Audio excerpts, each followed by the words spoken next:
The scream died in Evan Lynn's throat, a phantom sensation from a life he'd already lost. He shot up in his king-sized bed, sheets drenched in a cold sweat that had nothing to do with the apartment's climate control.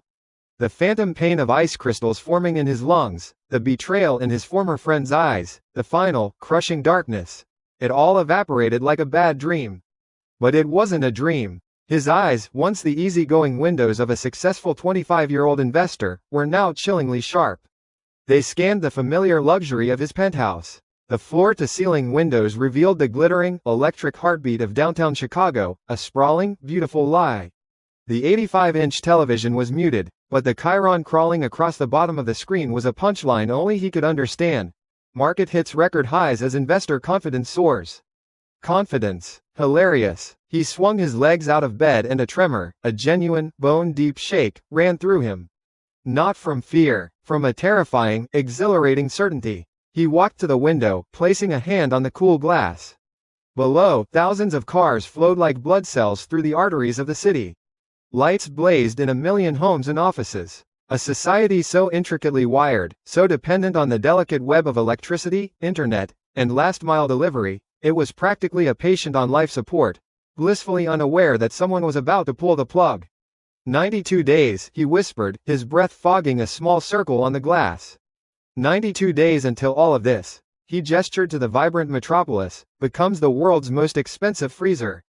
A small news alert pinged on his phone. He glanced at it. NASA had released a statement about an unusual comet cluster entering the solar system. They assured the public, with all the confidence of a weatherman predicting sunshine in the Sahara, that there was zero risk of impact. Evan snorted. Lie number one. He knew the truth. Those weren't just comets. They were celestial ice bombs carrying an ancient virus that would turn the world into a frozen graveyard. He toggled to the weather app. The forecast for tonight was clear, with a special astronomical event, a total lunar eclipse, a blood moon. It also mentioned the possibility of aurora borealis being visible at unusually low latitudes. For everyone else, it was a cool photo opportunity. For Evan, it was the starting pistol. The first domino. As if on cue, a searing heat erupted on the back of his right hand.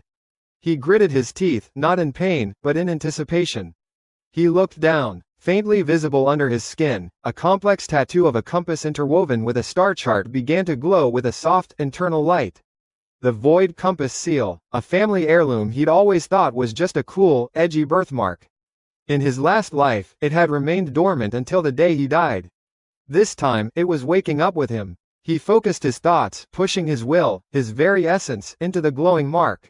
The world tilted. For a split second, his penthouse vanished. He was floating in a silent, starless void. Before him stretched a vast, empty expanse, a canvas of pure potential.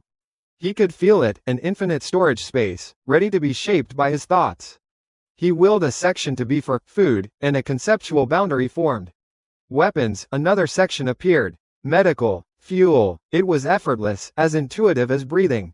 Deeper within this mental space, he sensed a small, fertile patch of land floating in the emptiness, nascent and dormant. The Genesis Garden. It was real. All of it was real. A giddy, slightly unhinged laugh escaped his lips. The sheer, overwhelming power of it was intoxicating. He was back in his apartment, the city lights still twinkling outside, but everything had changed. He wasn't just a reborn soul with foreknowledge. He was a god with a cosmic moving van. His phone buzzed again. The caller ID read, Chad Harrison. Evan's smile turned predatory. Chad, his former business partner, the slick, grinning Judas who, in the last life, had stolen a critical shipment of supplies that directly led to the collapse of Evan's survivor group and his own gruesome end. He let it ring a few more times before answering, his voice a mask of casual friendliness. Chad, my man, what's up? Evan, bro, just the guy the first wanted to talk to. Chad's voice oozed synthetic charm. Listen, I've got a golden goose on the line. A prime real estate development, pre-construction prices. It's an absolute steal. I'm putting my own money in, but I need a bigger partner to really make a splash. You in? As Chad spoke, Evan felt a strange new sensation. It was a product of his reborn soul, a nascent form of the power that would later become mental oppression. It wasn't mind reading, not yet. It was more like an emotional truth detector. And right now, Chad's voice was painting a picture in Evan's mind. Not of a golden goose, but of a slavering, greedy hyena, layered over with a thick, slimy coat of deceit. He could almost taste the frantic desperation beneath the confident sales pitch. "Oh yeah? Tell me more," Evan said, walking to his kitchen and grabbing a glass from the cupboard. Chad launched into a breathless explanation of zoning permits and profit margins. It was a well-rehearsed script. As he listened, Evan held the glass in his hand and, with a mere thought, pushed it into the void compass seal. It vanished from his palm without a sound. Chad was still rambling about guaranteed 300% returns. Evan focused again. The glass reappeared in his hand, cool and solid. He took a deep breath. "Okay, this changes things. This changes everything. So what do you say, Evan? Are you in or are you out?" Chad finished, a hopeful edge to his voice. Evan looked out the window at the city that was already dead and buried in his mind's eye. Revenge? Oh, he wanted revenge. But the crude, messy revenge of his past life was for fools. This was a new game, with new rules. "Sounds interesting, Chad. Really interesting," Evan said, his tone perfectly pitched to sound intrigue. "But my capital is all tied up right now. I'm actually in the middle of a massive liquidation. Stocks, real estate, everything." He could practically hear Chad's pupils dilate over the phone. A massive liquidation? To a shark like Chad, that sounded like a whale bleeding in the water. "But you know what," Evan continued, "I don't want to miss out. Let me wire you a little something to hold my spot. A sign of good faith. Let's say, 50,000? 50? Evan, that's great. A perfect start." Chad was practically drooling. "Yeah, just a deposit," Evan said smoothly. "Once my assets clear, we can talk about a real investment. 7 figures, maybe more. Just send me the account details." He knew exactly what this project was. He'd heard whispers of it before his death in the last timeline. It wasn't a real estate deal, it was a front for a loan sharking operation. The developers were vicious thugs who would take Chad's money, and when he couldn't deliver the rest of the promised investment from his big partner, they would bleed him dry in ways that made a B-rated horror movie look like a children's cartoon. Evan wasn't just getting revenge. He was buying a ticket to Chad's demise and making Chad pay for the printing costs. He was throwing a small piece of bait into the water, knowing full well the piranhas Chad was swimming with would do the rest. The best part? His hands would be completely clean. After the call, Evan leaned against the counter, a grim smirk on his face. He felt no guilt, no remorse. The world was about to end. The old rules of morality and decency were about to become as valuable as the paper money in his wallet.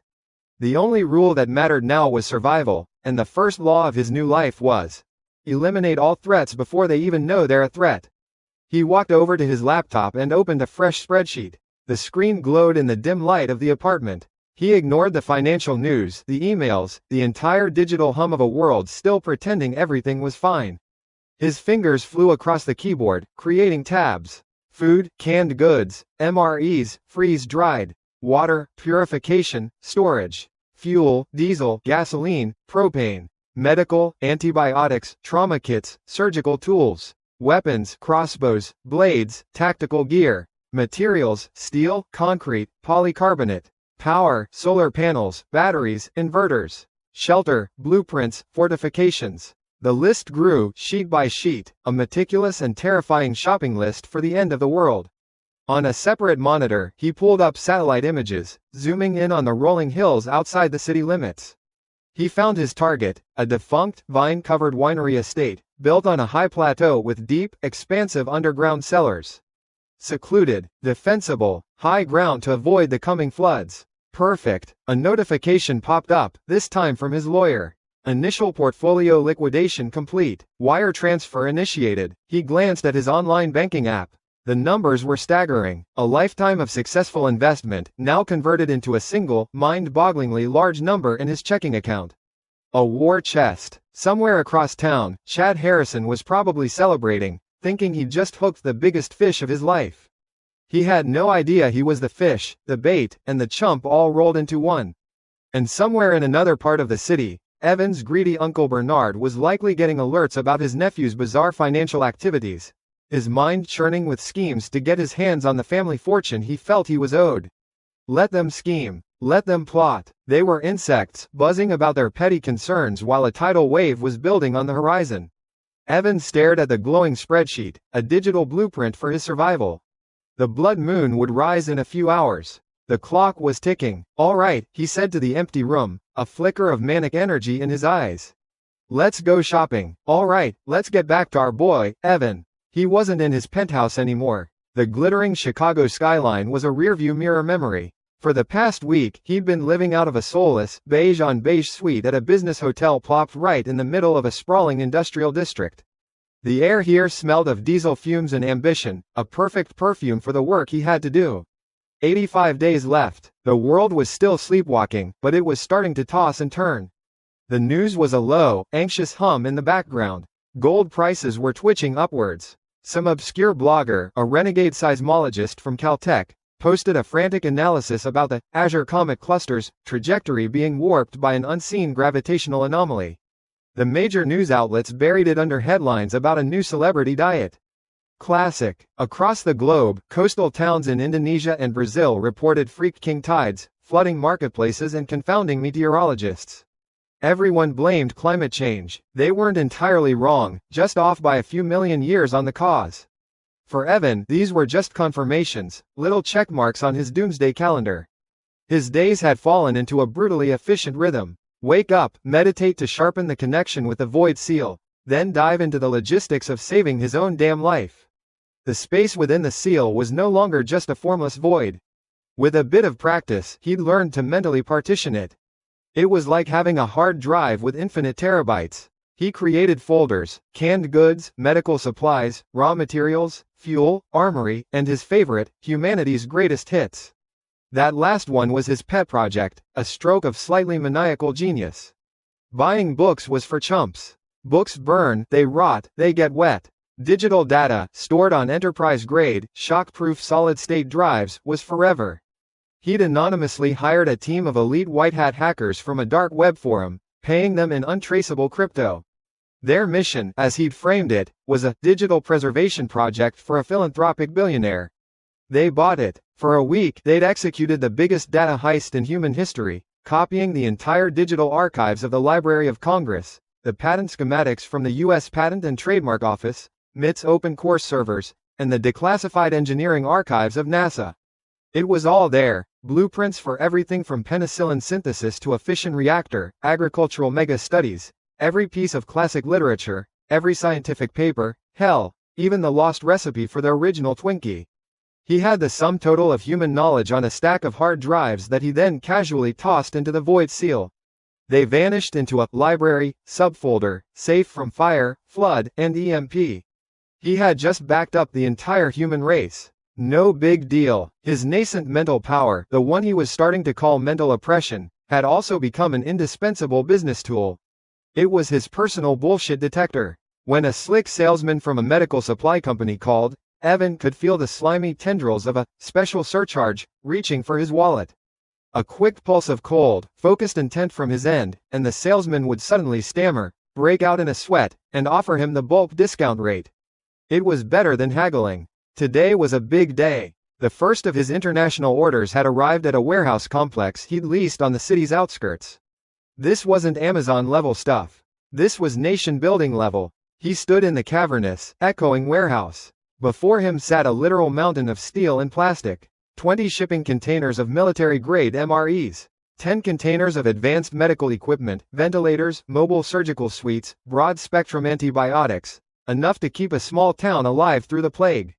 500 tons of industrial-grade salt, because in a world without refrigeration, salt was white gold. 2 containers of seeds, a Noah's Ark of genetically diverse, hardy heirloom and GMO crops. And 2 more containers filled with industrial machine shop tools, lathes, mills, welders. The seeds of a new industrial revolution. The port logistics manager, a beefy guy named Sal, wiped sweat from his brow, eyeing the mountain of cargo. All right, Mr. Lin, it's all here. Now, you said you got the, manpower to move this stuff? He clearly thought Evan was in way over his head. Evan just gave him a lazy smile. Something like that. You guys can head out. I'll lock up. Sal shrugged, took his payment, and left with his crew, probably gossiping about the crazy rich kid with a warehouse fetish. Once the rumble of their trucks faded, Evan was alone. The silence in the warehouse was immense. He took a deep breath, the scent of fresh paint and cardboard filling his lungs. He raised his right hand, the faint outline of the void compass seal barely visible. Then, he reached out with his mind. It started with the first container. A 40-foot steel box weighing dozens of tons. It didn't lift. It didn't slide. It just ceased to be there. In his mind, he felt it settle neatly into the Emrys folder in his void seal. Poof. Gone. His grin widened. He picked up the pace. Container 2 vanished. Then 3, 4, 5. The mountain of steel dwindled with every thought. It was like a god playing with building blocks. Container after container disappeared into the invisible rift on his hand, leaving no sound, no gust of wind, just an ever-expanding patch of empty concrete. In less than a minute, the entire warehouse was bone empty. It was so clean you could eat off the floor. A slightly giddy, unhinged laugh bubbled up from his chest. This was power. Real, honest to God, screw the laws of physics power. His phone rang, jarring him from his victorious glee. The caller ID was Uncle Bernard. Evan's good mood instantly curdled. Ah, this guy. Bernard Lynn was his father's younger brother, a man whose ambition had always been leagues ahead of his talent. A professional leech with a smile. In his last life, Bernard had tried to seize control of Evan's survivor camp through manipulation and backstabbing, getting a lot of good people killed in the process.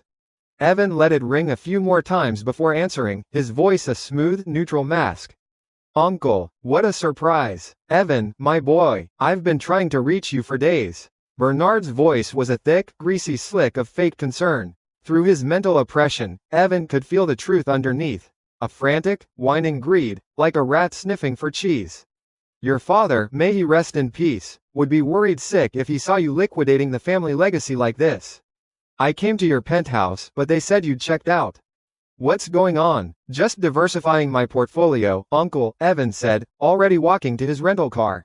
Diversifying? Son, you cashed out everything. I'm here now, at a hotel they said you were at. We need to talk. As your elder, it's my duty to guide you, Bernard pressed on. And we need to discuss the family heirloom. That mark on your hand. You're too young and reckless to be its keeper. It belongs with the head of the family, for proper safekeeping. Evan almost laughed out loud. The supreme arrogance. Bernard didn't even know what the seal was, other than some valuable antique, whispered about in family lore. He wanted to safekeep it in a pawnshop, probably. Evan pulled up to the hotel and saw his uncle pacing impatiently by the entrance, dressed in a cheap suit that was trying too hard. Evan got out of the car. All right, Uncle, let's talk. In the hotel lobby, Bernard launched into a pre-rehearsed speech about family duty and filial piety. It was nauseating. Evan let him ramble, his own mind cold and clear. He wasn't going to argue. He wasn't going to fight. He was going to use the man's own disease against him. He casually turned on the lobby's large TV, flipping to a financial news network. He pointed to a stock ticker crawling across the bottom of the screen. Poseidon Global Shipping, PGS. You know, Uncle, Evan interrupted, his tone conspiratorially low. Forget the heirloom. That's old news. This is where the real money is. Bernard's eyes, like a hawk's, snapped to the screen. PGS? That tanker company? Their stock's been in the toilet for a year. Has been, Evan corrected him smoothly, leaning in. But I got a tip. A big one. A certain geopolitical event is about to close the Strait of Hormuz. It's not public yet. Almost all of their competitors rely on that route. Poseidon? Their entire fleet is Atlantic-based. They're about to monopolize transatlantic freight. I project their stock won't just double. It'll go up 10, maybe 20 times. I'm about to dump everything I have left into it. He was, of course, lying through his teeth. The truth was the opposite. A soon-to-be-announced deep-sea mining treaty was about to make Poseidon's entire fleet of outdated vessels obsolete overnight. The company was less than a month from filing for Chapter 11 bankruptcy. Their stock was about to be worth less than toilet paper. He watched as his uncle's greed glands went into overdrive. Through his mental oppression, Evan could feel the man's mind churning, the oily slick of avarice flooding every other thought. The family heirloom was completely forgotten. All Bernard could see were dollar signs. His pupils were practically spinning. 20 times? Bernard whispered, his voice hoarse. At least, Evan said with a shrug, turning to walk toward the elevator. Think about it, or don't, more for me. Wait, Evan, wait. Bernard scrambled after him, grabbing his arm. His whole demeanor had changed from a stern elder to a desperate beggar. This is a sure thing? Evan gave him a pitying look. There are no sure things in this world, uncle, but this is as close as it gets. He left Bernard standing in the middle of the lobby, a rabid, calculating light in his eyes. An hour later, from his hotel room, Evan got a notification from his bank's fraud protection service. A flagged transaction. Bernard was trying to take out a second mortgage on his house. Evan instructed the bank to let it through. Let him dig. Let him bury himself. With that loose end tied up, Evan turned his attention back to the master plan. The winery estate. He'd already finalized the purchase. Now came the fun part, fortification. He'd hired a top-tier commercial construction firm, giving them a set of blueprints that made their lead engineer's eyes water. His instructions were simple and wildly eccentric. He didn't want to change the charming, rustic look of the winery above ground. But the sprawling cellars underneath? He wanted them encased. He told them he wanted a 2-meter-thick, steel rebar-reinforced concrete shell poured around the entire subterranean structure. Walls, floor, ceiling. A box within a box. And for the entrance, he'd already purchased a decommissioned, 5-ton bank vault door. His official reason? I'm a paranoid collector of fine wines, he'd told the bewildered architect. I want a cellar that can survive a direct meteor strike or a Class 9 earthquake. My Bordeaux deserves nothing less. They thought he was a loon, but his money was good, so they drew up the plans. As new reports trickled in about dormant volcanoes in the Pacific Ring of Fire mysteriously beginning to heat up, Evan looked over the construction schedule. The raw materials alone were staggering. Hundreds of tons of specialized cement, miles of steel rebar. A new problem presented itself. How do you transport a mountain of construction materials to a remote, sleepy winery without the entire county noticing? A constant parade of cement mixers and heavy-duty trucks would draw attention he couldn't afford. It was a logistical nightmare. He sat on the edge of his bed, staring at the void compass glowing faintly on his hand. He could store it all, sure, but how to get it out, right where he needed it? Taking it out by the truckload himself would be just as suspicious. He closed his eyes, focusing on the seal, pushing his consciousness deeper into it, past the folders of his inventory. He explored the very fabric of the space itself, the boundary between its nothingness and the solid reality of his hotel room. And then, an idea sparked. A concept, elegant and terrifying in its potential. The seal wasn't just a container. It was a bridge. It could connect 2 points. Point A, the infinite inventory. Point B, anywhere he wanted. He just needed to create an anchor point. A small, permanent doorway linked to the seal. He could, in theory, create a tiny, hidden portal deep within the foundation of the winery's cellar. A portal through which he could dump an endless stream of concrete, steel, and equipment, directly from his void space to the construction site, completely unseen. A slow, predatory smile spread across Evan's face. No trucks, no witnesses, just a miracle of construction appearing overnight. Meanwhile, across the city, in a small, underfunded clinic, a brilliant young doctor named Evelyn Reed was staring at a letter of termination. Her supervising physician had just published her groundbreaking research on cellular regeneration under his own name, and when she'd protested, he'd had her fired for insubordination. She felt a profound, soul-crushing despair, utterly unaware that the most important house call of her life was just a few weeks away. The world was ending, but for some, a new one was about to begin. 60 days left on the clock. The world wasn't just tossing and turning in its sleep anymore, it was starting to have full-on night terrors. The unease was a low-grade fever infecting society. You could feel it in the air, thick and staticky, like the moment before a lightning strike. The internet, of course, was the epicenter. Doomsday theories that were once the domain of tinfoil hat forums were now trending topics on Twitter, sandwiched between celebrity gossip and cat videos. Prices for bottled water, canned beans, and rice started a slow, insidious creep upwards. Not enough to cause a panic, but enough to show that a critical mass of people were starting to get the memo. Something was very, very wrong. The government, in its infinite wisdom, decided the best course of action was to pour gasoline on the fire by telling everyone not to panic. Official spokespeople appeared on every network, their smiles tight and their eyes darting, reassuring the public that rumors of an impending cataclysm were unsubstantiated, and that they would prosecute anyone maliciously spreading disinformation. Which, in layman's terms, meant, we know something is up, but for the love of God, please don't start looting until we've secured our own bunkers. Meanwhile, military units across the country began conducting training exercises on a scale not seen since the Cold War. Just drills, people, nothing to see here. Then things got really weird. A geomagnetic storm, a solar sneeze of epic proportions, washed over the planet.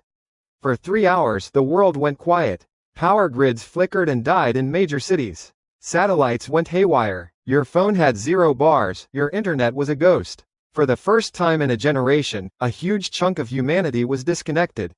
The ensuing chaos was a beautiful little preview of the main event.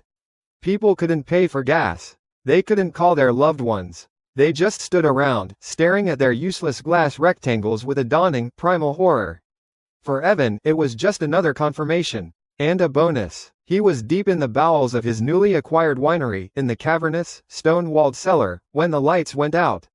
He didn't flinch. Instead, a strange tingling sensation erupted from the void seal on his hand. It felt like his entire arm had been plugged into a divine power socket. The faint, intricate lines of the compass and star map on his skin blazed with a soft, ethereal light, illuminating the damp darkness around him. He felt the mana, or whatever the hell you wanted to call the energy within the seal, surging, filling up like a reservoir in a flash flood. He'd been experimenting, tossing solid gold bars into the void and feeling the energy pool rise bit by bit. That was like charging a phone with a hand crank. This solar storm? This was like plugging it directly into a nuclear reactor. A wide, giddy grin spread across his face. Well, thank you, collapsing magnetic field, he murmured to the darkness. But it wasn't just a power-up. A new function bloomed in his mind, a concept so game-changing it made his previous warehouse clearing trick look like a cheap magic show. He didn't just have to be near an object to store it. He could create a connection, a link, a small, stable wormhole. A personal Amazon Prime delivery portal from the infinite warehouse in his hand to any point in reality he designated. He walked over to a dark corner of the cellar, the floor a mix of dirt and gravel. He focused, pushing his will through the buzzing seal. He pictured a destination, an anchor point, right there on the floor. For a second, nothing happened. Then, the air shimmered. A circle the size of a manhole cover appeared on the ground, not as a gaping hole, but as a heat haze distortion. A patch of reality that looked wrong. Evan's heart hammered. He took a deep breath and reached out with his mind, not to the cellar, but to an industrial supply yard 50 miles away. Hours earlier, he'd finalized the purchase of a truly obscene amount of raw materials, not just tools and finished goods, but the ingredients of civilization itself. Rolled steel coils, aluminum ingots, bags of chemical powders, crates of rare earth elements, spools of fiber optics, and pallets of basic electronic components. He wasn't just stocking a shelter, he was stocking a factory. A civilization starter pack. He focused on a single, 100-pound bag of high-tensile cement he'd stored in the seal. In the real world, he'd had to swipe it into the void when no one was looking. Now was the magic. Come here. With a soft, wet plop, the bag of cement materialized out of the shimmering circle and fell onto the dirt floor. Evan stared. Then he let out a low, shaky laugh that echoed in the stone vault. Oh, this changed everything. This wasn't just hoarding anymore. This was divine logistics. The external fortifications of the winery were done. The 2-meter-thick, steel-reinforced concrete shell, the box within a box, was complete. The construction crew, bless their simple hearts, thought he was the world's most paranoid wine collector. They'd installed the 5-ton bank vault door at the main entrance and had packed up, leaving him with his ridiculously over-engineered basement. Now for the secret part. The part no one would ever see. The next day, he stood in the empty, cavernous space. Using his newfound portal, he began the real work. A shimmering rift opened in the middle of the floor. Out of it flowed a steady stream of steel I-beams, clanging softly as he mentally guided them into neat stacks. Pallets of specialized concrete followed. Then plumbing, miles of copper pipe, industrial-grade water purifiers, and electrical conduits. A mountain of materials, enough to build a small skyscraper, materialized from a dinner plate-sized hole in the ground over the course of a single afternoon, all in dead silence. His work, however, hadn't gone entirely unnoticed. His closest neighbors were the Davenports, a family of new money snobs who'd built a McMansion on the next hill over. They viewed Evan's purchase of the dilapidated old winery with smug contempt. The father, a hedge fund manager with a face like a slapped ass, had complained endlessly about the construction noise.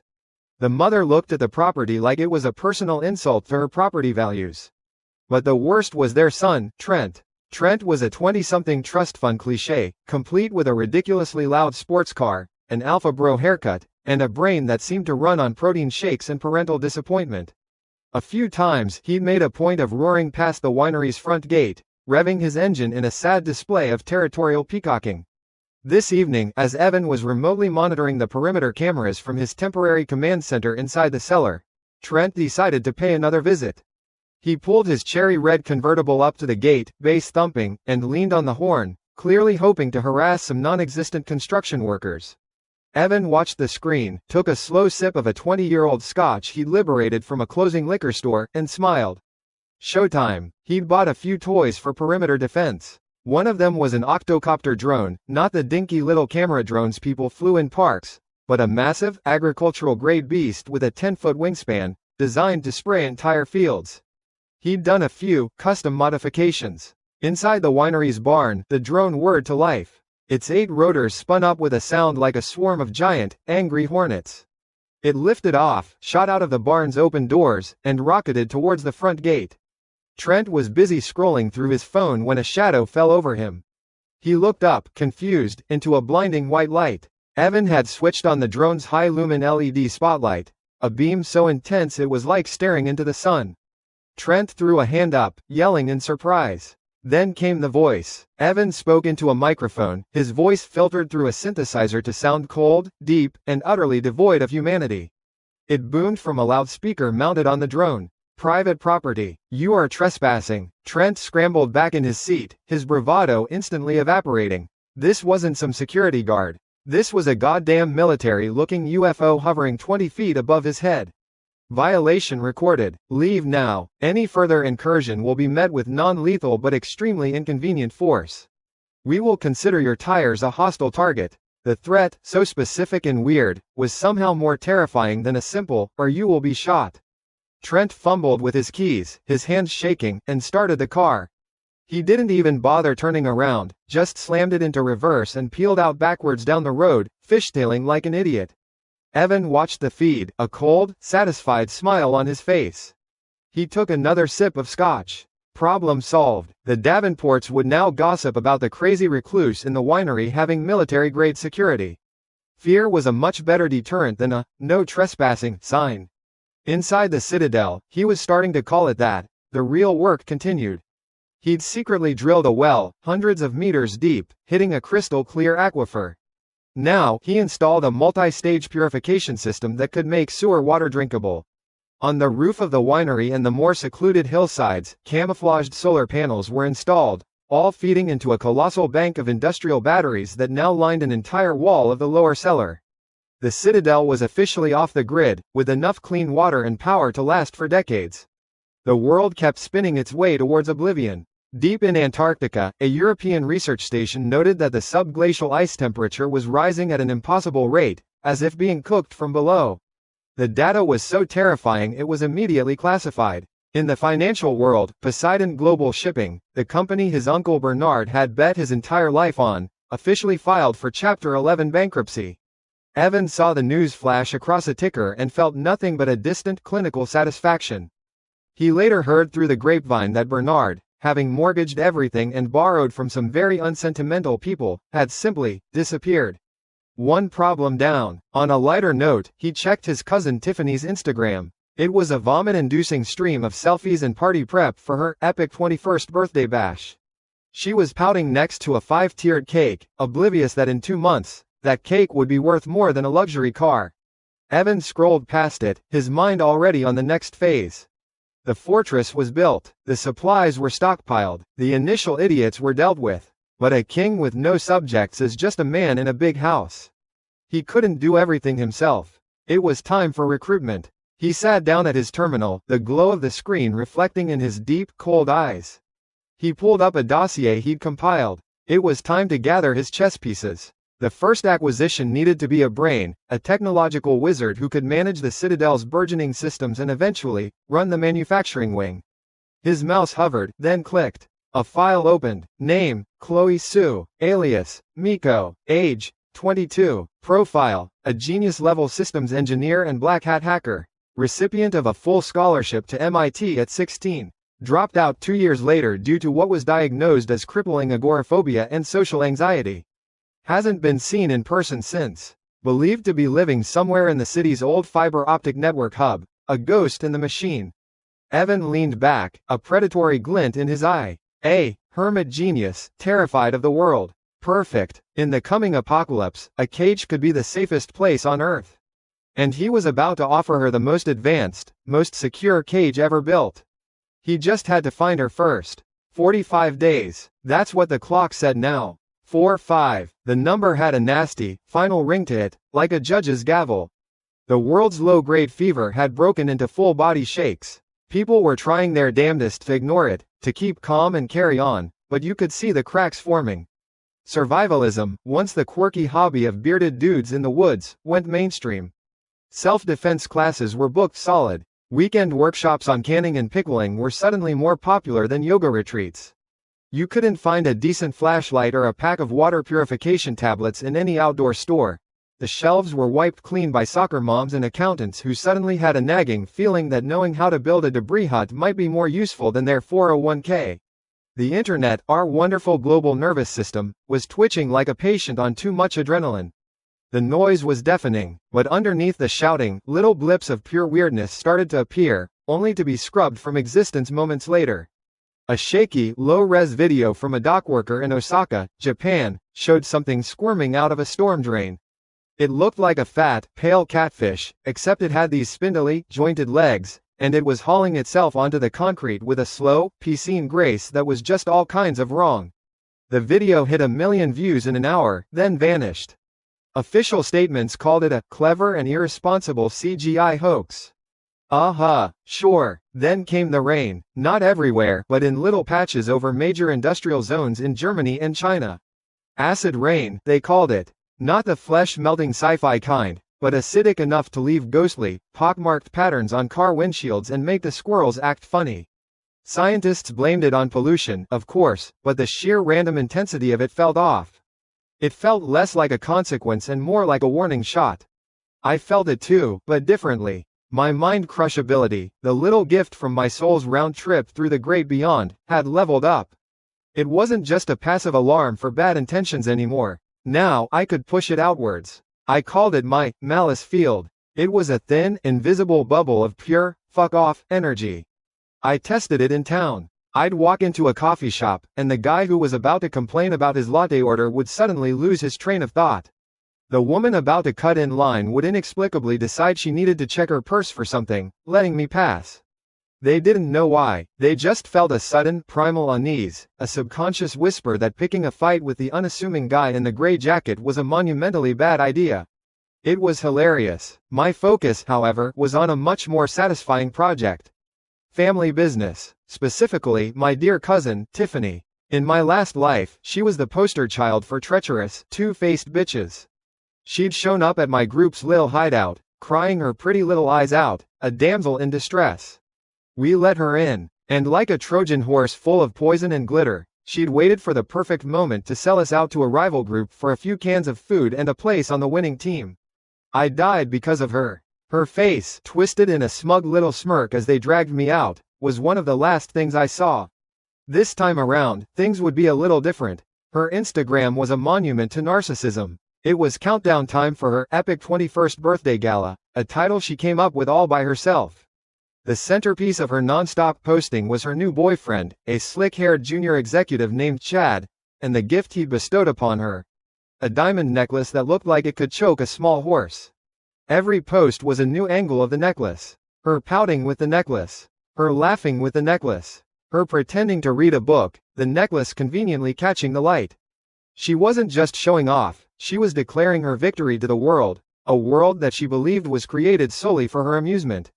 The party was to be held at Aureus, one of those downtown restaurants so exclusive you half expected them to ask for a blood sample at the door.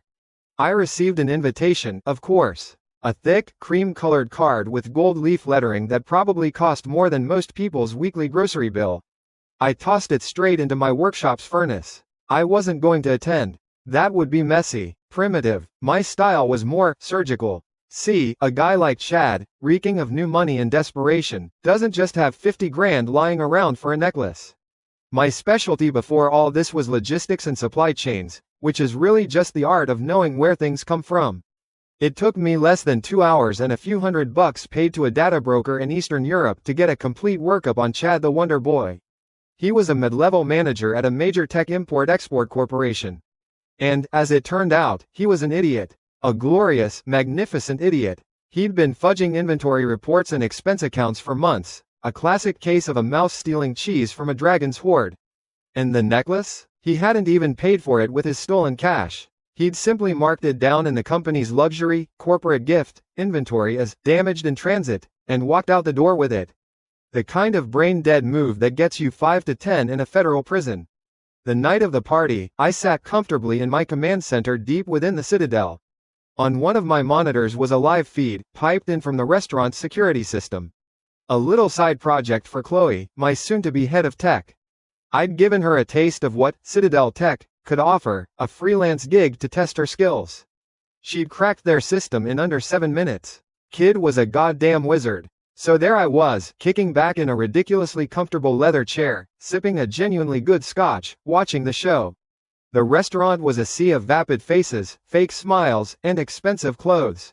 And there, in the center of it all, was Tiffany, glowing like a radioactive Barbie doll. Chad had his arm wrapped around her, a smug look on his face that just screamed, "I'm punching above my weight and I know it." The moment came. After the cake, after the cringe-worthy toasts, Tiffany stood up to give her little speech. She held the microphone in one hand and touched the necklace with the other, a gesture she'd clearly practiced. "I just wanted to thank you all for coming," she began, her voice dripping with false humility.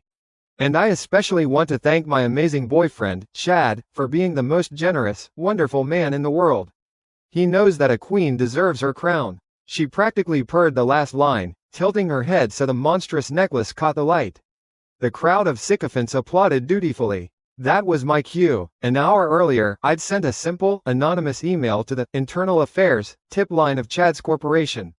The subject line was, "Regarding your missing inventory." The body contained a neatly compiled file with shipping manifests, faked damage reports, and a high-resolution photo of Tiffany wearing the necklace, scraped right from her Instagram. Just as the applause for Tiffany's speech died down, the restaurant doors opened. 2 men in impeccably tailored, soul-crushingly boring gray suits walked in. They moved with a quiet purpose that instantly silenced the room. They were followed by a smaller, older woman clutching a leather briefcase. They walked directly to Chad and Tiffany's table. The lead suit, a man with a face carved from granite, didn't raise his voice. He didn't have to. "Mr. Chad Whittington?" he asked, his voice a low, calm hum that cut through the silence. Chad turned white. "Why, yes? Who are you?" "My name is Arthur Graves.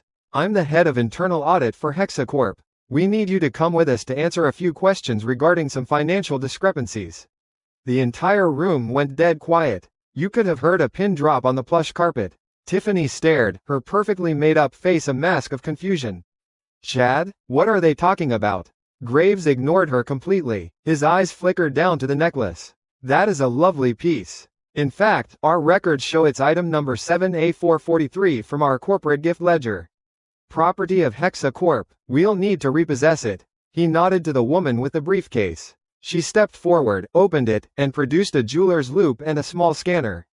Tiffany instinctively clutched the necklace. "Get away from me. Chad gave this to me. It's mine." The woman didn't even look at her. She aimed the scanner at the clasp, where a microscopic serial number was engraved. A small beep echoed in the silent room. She looked up at Graves and nodded once. "It's confirmed," Graves said, his voice flat. He looked at Tiffany, his eyes utterly devoid of emotion. "Ma'am, you can either give us the necklace, or we can have the police who are waiting outside come in and remove it from you. Your choice." The humiliation was a physical thing, a wave of heat that visibly washed over Tiffany. Her friends were staring, their phones suddenly out, discreetly recording the downfall of their queen. Her face went from shock to incandescent rage, then crumpled into the ugly, sniveling expression I remembered so well. With trembling hands, she unclasped the necklace and practically threw it at the woman. Graves nodded to his partner, who gently took Chad by the arm. Let's go, son. Chad, looking like a ghost, allowed himself to be led away without a word. As they walked out, Graves paused and looked back at Tiffany. A word of advice, he said, just loud enough for the nearby tables to hear. Next time you accept a $50,000 gift, you might want to ensure it was actually paid for. I watched Tiffany stand there, stripped of her prize, her man, and her dignity, in a room full of people who were her best friends 5 minutes ago and were now just vultures waiting to pick her story apart. I took a long, slow sip of my scotch. The taste was exquisite. Vengeance, served cold and via email. Efficient. The next day, with that bit of personal housekeeping done, I turned my attention back to the Citadel. My little perimeter drone had scared off the neighbor boy, but that was just a toy. I needed a system. I walked into my workshop, the scent of ozone and hot metal in the air. I took the high-end agricultural drone I'd used and placed it in the center of the floor. Focusing my will, I fed the concept into the void seal. The lines on my hand glowed softly. In my mind, a complete, three-dimensional blueprint of the drone appeared, every wire, every circuit, every screw, perfectly rendered. Now for the fun part. Analyze, improve, replicate. I started modifying the blueprint in my mind. The bulky plastic casing, replaced with a lightweight, radar-absorbent carbon fiber composite. The noisy propellers, reshaped for near-silent flight. The engine, tweaked for triple the battery life. I added a high-resolution thermal camera and a directional microphone. This wasn't a crop duster anymore. It was a silent, invisible sentinel. Then, I opened a portal, a small shimmering disc on the workshop floor. A steady stream of raw materials I'd stockpiled, carbon fiber sheets, copper wiring, lithium, rare earth magnets, flowed out and into a second, larger portal I designated as the intake. Inside the void, using the blueprint and a trickle of energy from the seal, the manufacturing process began. An hour later, the first finished drone, sleek and black as a nightmare, materialized and dropped softly onto a padded mat. I made 20 of them. That evening, I deployed my new flock. They rose silently into the twilight sky and took up programmed patrol routes, a multi-layered, overlapping web of surveillance that covered a 5-mile radius around the Citadel.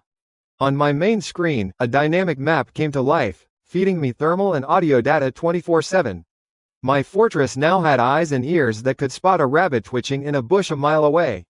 As my private kingdom became more secure, the outside world grew more frantic. The big news, the one they couldn't bury, finally hit the mainstream.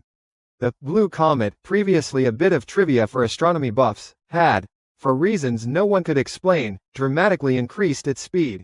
Its new trajectory brought it uncomfortably close to Earth. The official reports were full of calming jargon, low probability of impact, pass through the outer Roche limit, but for the first time, they were using the word impact on the evening news.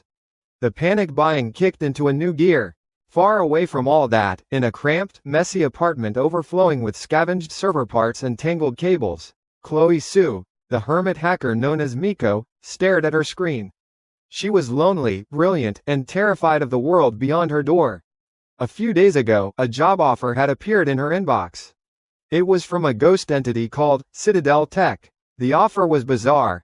Build a completely isolated, military-grade internal network from scratch. The pay was astronomical. The client was anonymous, communicating only through heavily encrypted text, but whoever they were, they understood her work on a level no one ever had. They respected her. She had just completed the first phase, a remote penetration test on a restaurant's security system. It was child's play, but a good test of trust. A new message blinked onto her screen. Phase 1 complete. Excellent work, Miko. Phase 2 requires on-site integration. We have prepared a workspace and living quarters that exceed all Level 4 biohazard and security protocols. Your safety and comfort are our primary concern. A private vehicle will retrieve you at your designated extraction point tomorrow at 1400 hours. Be ready. Chloe stared at the words. Extraction point, on site. It was terrifying. It meant going outside, but it also felt like the end of one life and the beginning of another. A secure cage, she'd always thought, was still a cage. But what if the whole world was about to become a slaughterhouse?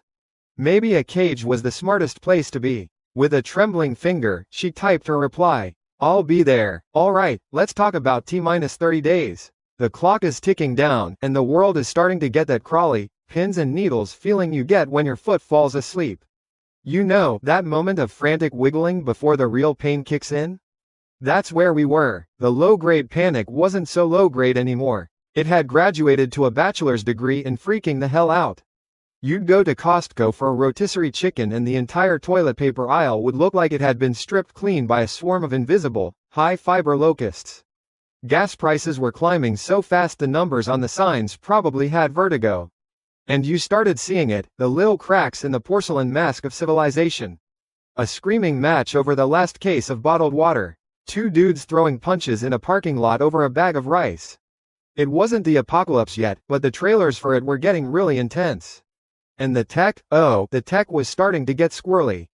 The internet, our beloved digital god, was having hiccups. Little brownouts of connectivity. A Zoom call would freeze, a download would time out for no reason.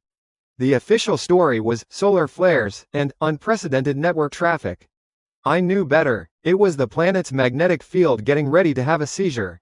The global nervous system was beginning to fray. It was all part of the opening act. The governments, bless their bureaucratic little hearts, tried to calm everyone down by announcing plans for these new community arcologies. Big, beautiful artists' renderings of underground utopias, broadcast 24/7. It was grade A bullshit, of course. A PR campaign designed to keep the herd from stampeding while the shepherds built their own much smaller, much more exclusive lifeboats. But the weirdest thing? The birds, pigeons, sparrows, crows, they were losing their minds. Flying in bizarre, spiraling patterns, smacking into skyscrapers like feathered kamikaze pilots. I'd be in my control room at the Citadel, monitoring my drone feeds, and I'd just hear this soft thump against one of the reinforced glass windows on the upper levels. Then another, and another. Biologists were stumped. I wasn't. The planet was screaming, and the birds were the only ones sensitive enough to hear it. This whole internet situation was starting to become a problem, though. A real one. The Citadel was a fortress of steel and concrete, but its brain was digital. I needed a high priestess for my church of technology. I needed the wizard behind the curtain. I needed Chloe. My previous test, getting her to hack that restaurant, was a simple handshake. Now it was time to bring her home. In our encrypted chats, I could feel her. My mind crush ability wasn't just a bad guy detector anymore. When I focused, I could sense the emotional texture of people I was interacting with. With Chloe, it was a complex landscape. A vast, shimmering field of anxiety and social phobia, sharp and brittle like spun glass. But beneath it, there was a small, warm, incredibly powerful core of curiosity and a desperate yearning for a place that made sense. A place that was safe. Every message I sent her was carefully crafted. I wasn't just typing words, I was sending her keys. Keys to unlock the parts of her that wanted to trust, and keys to lock away the parts that were terrified. I didn't need to force her. I just needed to show her the door she already wanted to walk through. The final message was sent. The extraction was set. A private, blacked-out transport would pick her up from her crappy little apartment. As I monitored the comms, I knew there was going to be one last hurdle. A fat, greasy, predictable little hurdle named Mr. Henderson, the landlord. From the data I pulled on Chloe, I knew all about him. A classic bottom feeder. He knew she was a recluse, a young woman living alone with no family to back her up. So he'd bully her. Rents going up, little lady, inflation, you know. That AC unit is making noise, gonna have to charge you for a new one. All of it petty, pathetic intimidation to squeeze a few extra bucks out of someone he thought was powerless. My malice field practically lit up just thinking about him. The guy was a walking ball of slimy, self-serving intent. As the sleek, black Mercedes SUV, the kind that looks like it belongs to a government that doesn't officially exist, pulled up to Chloe's rundown apartment building, Mr. Henderson made his move. He came waddling out the front door, belly jiggling, a stained white tank top clinging to his torso like a declaration of war on good taste. He saw Chloe walking towards the car with her single backpack, and his face twisted into a mask of greedy opportunity. Whoa, whoa, whoa. Hold on there, little missy, he grunted, positioning his bulk to block her path. Where do you think you're going? You can't just up and leave. Your lease ain't up. You owe me 3 months' rent if you break the lease, plus a security deposit for the carpet stains. Chloe shrank back, her entire body language screaming flight. This was exactly the kind of confrontation that paralyzed her. Before she could even stammer out a response, the back door of the SUV opened with a silent, expensive-sounding hiss. A man in a simple but impeccably tailored black suit stepped out. He was tall, with a shaved head and a face that looked like it had been carved from granite and then told a very bad joke it didn't find funny. This was Mr. Stone, the head of the security detail I'd hired from a very discreet private firm. He didn't even look at Henderson. His attention was on Chloe. "Ms. Sue," he said, his voice a low, calm rumble. "We're ready when you are." Henderson puffed out his chest. "I don't know who you are, pal, but this is between me and my tenant. She ain't going nowhere till she pays up." Mr. Stone finally turned his head, his gaze as cold and flat as a frozen lake. He said nothing. Instead, he raised his hand, holding a sleek black tablet. With a flick of his thumb, he played a video. The video was crystal clear, shot in night vision. It showed Mr. Henderson's sweaty, focused face as he painstakingly used a screwdriver to install a tiny, pinhole camera in the smoke detector right above Chloe's bed. The audio picked up his heavy, asthmatic breathing. The landlord's face went through a spectacular series of color changes, from angry red to confused purple, before settling on a chalky, terrified white. Mr. Stone swiped the screen off and lowered the tablet. His voice remained unnervingly calm. "Option A," he said, holding up one finger. "Ms. Sue gets in the car and leaves. We forget this ever happened. Your disgusting little secret remains your own." He held up a second finger. "Option B, I press this button." He tapped the side of the tablet. The full, unedited video file is sent to the local police department's Special Victims Unit, and a second copy, just for fun, is messaged directly to your wife, Carol. You have 5 seconds to choose. It wasn't even a contest. The bluster evaporated from Henderson like air from a popped balloon. His jowls trembled. A sheen of greasy sweat broke out on his forehead. "No, please. It was a misunderstanding," he stammered, backing away and frantically waving them on. "She can go. No charge. No problem. Please, just go." Mr. Stone gave a single, curt nod. He opened the car door for Chloe, who was staring, completely stunned, at the pathetic, groveling meltdown of her tormentor. She scurried into the plush leather interior, and the heavy door closed with a solid, satisfying thud, shutting out the world of pathetic little tyrants like Henderson. As the SUV pulled away smoothly, she looked back and saw him standing there, a deflated sack of a man, looking like his entire world had just been nuked from orbit. Inside the car, a profound and unfamiliar feeling washed over her. For her entire life, she had been the mouse. The world was full of cats. And for the first time, someone had shown up with a lion. She didn't know who this Citadel tech boss was, but she knew one thing for certain: they were on her side. Her loyalty, which had been a flickering candle of cautious optimism, just ignited into a full-blown bonfire. An hour later, the SUV turned off the main highway and onto a private road winding up a hill. They passed through a gate flanked by old, respectable-looking signs for the Silverwood Vineyard. It looked like a sleepy, high-end winery. Quaint, harmless. But then the road dipped down, not towards the main chateau, but towards a massive, modern concrete structure that looked like a production and storage facility. The SUV didn't stop. It drove right up to a set of what looked like massive, windowless steel bay doors. With a low hum, the doors slid apart, revealing a ramp leading down into the earth. Chloe's breath caught in her throat as they descended into a brightly lit, climate-controlled tunnel. They passed through 2 more security checkpoints, each with doors thick enough to withstand a tactical nuke. The final set of doors hissed open, and the sight that greeted her made her jaw drop. It wasn't a damp cellar. It was a clean, futuristic space, humming with the quiet power of top-of-the-line technology. Gleaming white walls, recessed lighting, and a faint, sterile scent of filtered air. Mr. Stone led her to a specific door. It slid open to reveal not just a workspace, but a living quarter. It was perfect. It was her, a minimalist design with warm wood accents. A massive, wraparound desk with a custom-built rig that made her old setup look like a child's toy. The servers, the cooling systems, the monitors, it was all a hacker's wildest dream. But it was the other side of the room that made her eyes well up. Against one wall was a floor-to-ceiling bookshelf filled not with boring technical manuals, but with hundreds of volumes of the exact niche manga and light novels she loved. This wasn't just a job. This was a sanctuary, a paradise built specifically for her by someone who didn't just want her skills, but who understood her soul. And standing there, in the center of the room, waiting for her, was a man. He wasn't particularly tall or muscular. He looked normal, but his eyes were anything but. They were deep and calm, holding a chilling stillness that seemed to see right through everything, yet they weren't threatening.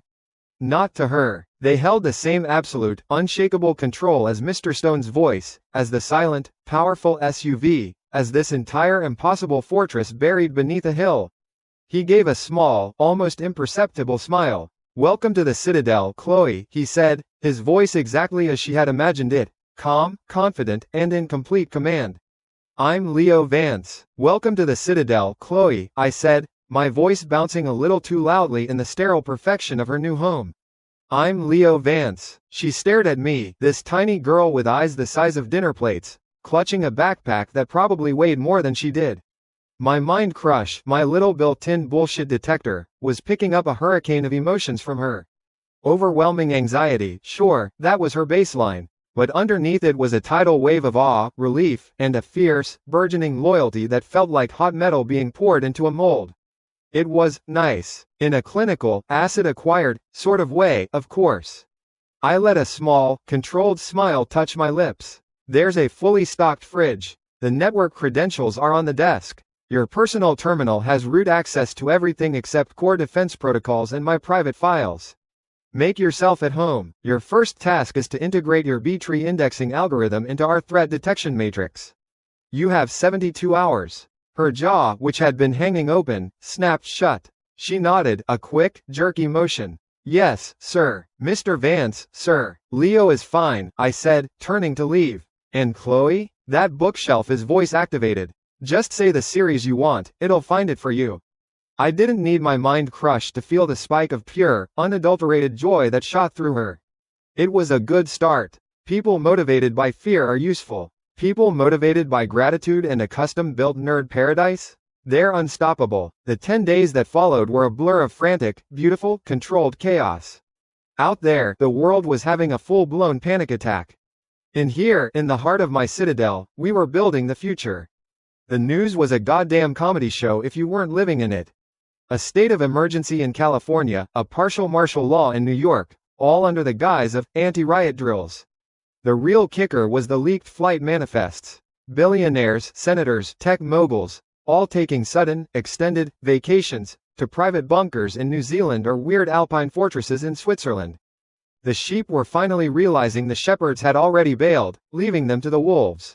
Then came the global banking system upgrade. All international transfers were frozen. A neat little trick to stop the remaining capital from fleeing the sinking ship. The supply chain, that delicate Jenga tower of modern civilization, was now missing about a dozen blocks from the bottom. Shelves were emptying for good. The final nail in the coffin of blissful ignorance came from the International Astronomical Union. No more soothing bullshit about near misses and atmospheric burn-up. The new message was blunt, delivered by some poor scientist who looked like he hadn't slept in a month. The comet cluster, officially named Ragnarok, because scientists apparently have a flair for the dramatic, had changed course. It wasn't grazing us. It was a shotgun blast aimed directly at Earth's face. "Prepare for impact events," he'd said, his voice cracking. Translation: "Game over, man. Game over." And I could feel it. The fear. It was a palpable thing now, a low-frequency hum vibrating through the very dirt and rock around my fortress. My mind crushability was drinking it in. It was no longer just a passive sense, it was becoming an active pressure. When I walked into the control room, I could see Chloe flinch, see her physically brace herself as if a weight had entered the room. I wasn't even trying. The collective terror of 8 billion people was turning my little party trick into a weapon of psychological warfare. I made a mental note to learn how to dial it back. No point terrifying my best and only techie. "Leo," Chloe's voice was small, coming from her corner of the command center, which was now a tangled nest of cables, empty ramen cups, and monitors displaying terrifyingly elegant code. "The final security subroutines are online. The automated defense grid is fully integrated." "Show me," I said, leaning over her shoulder. On the main screen, a 3D tactical map of the citadel and the surrounding hill bloomed into view.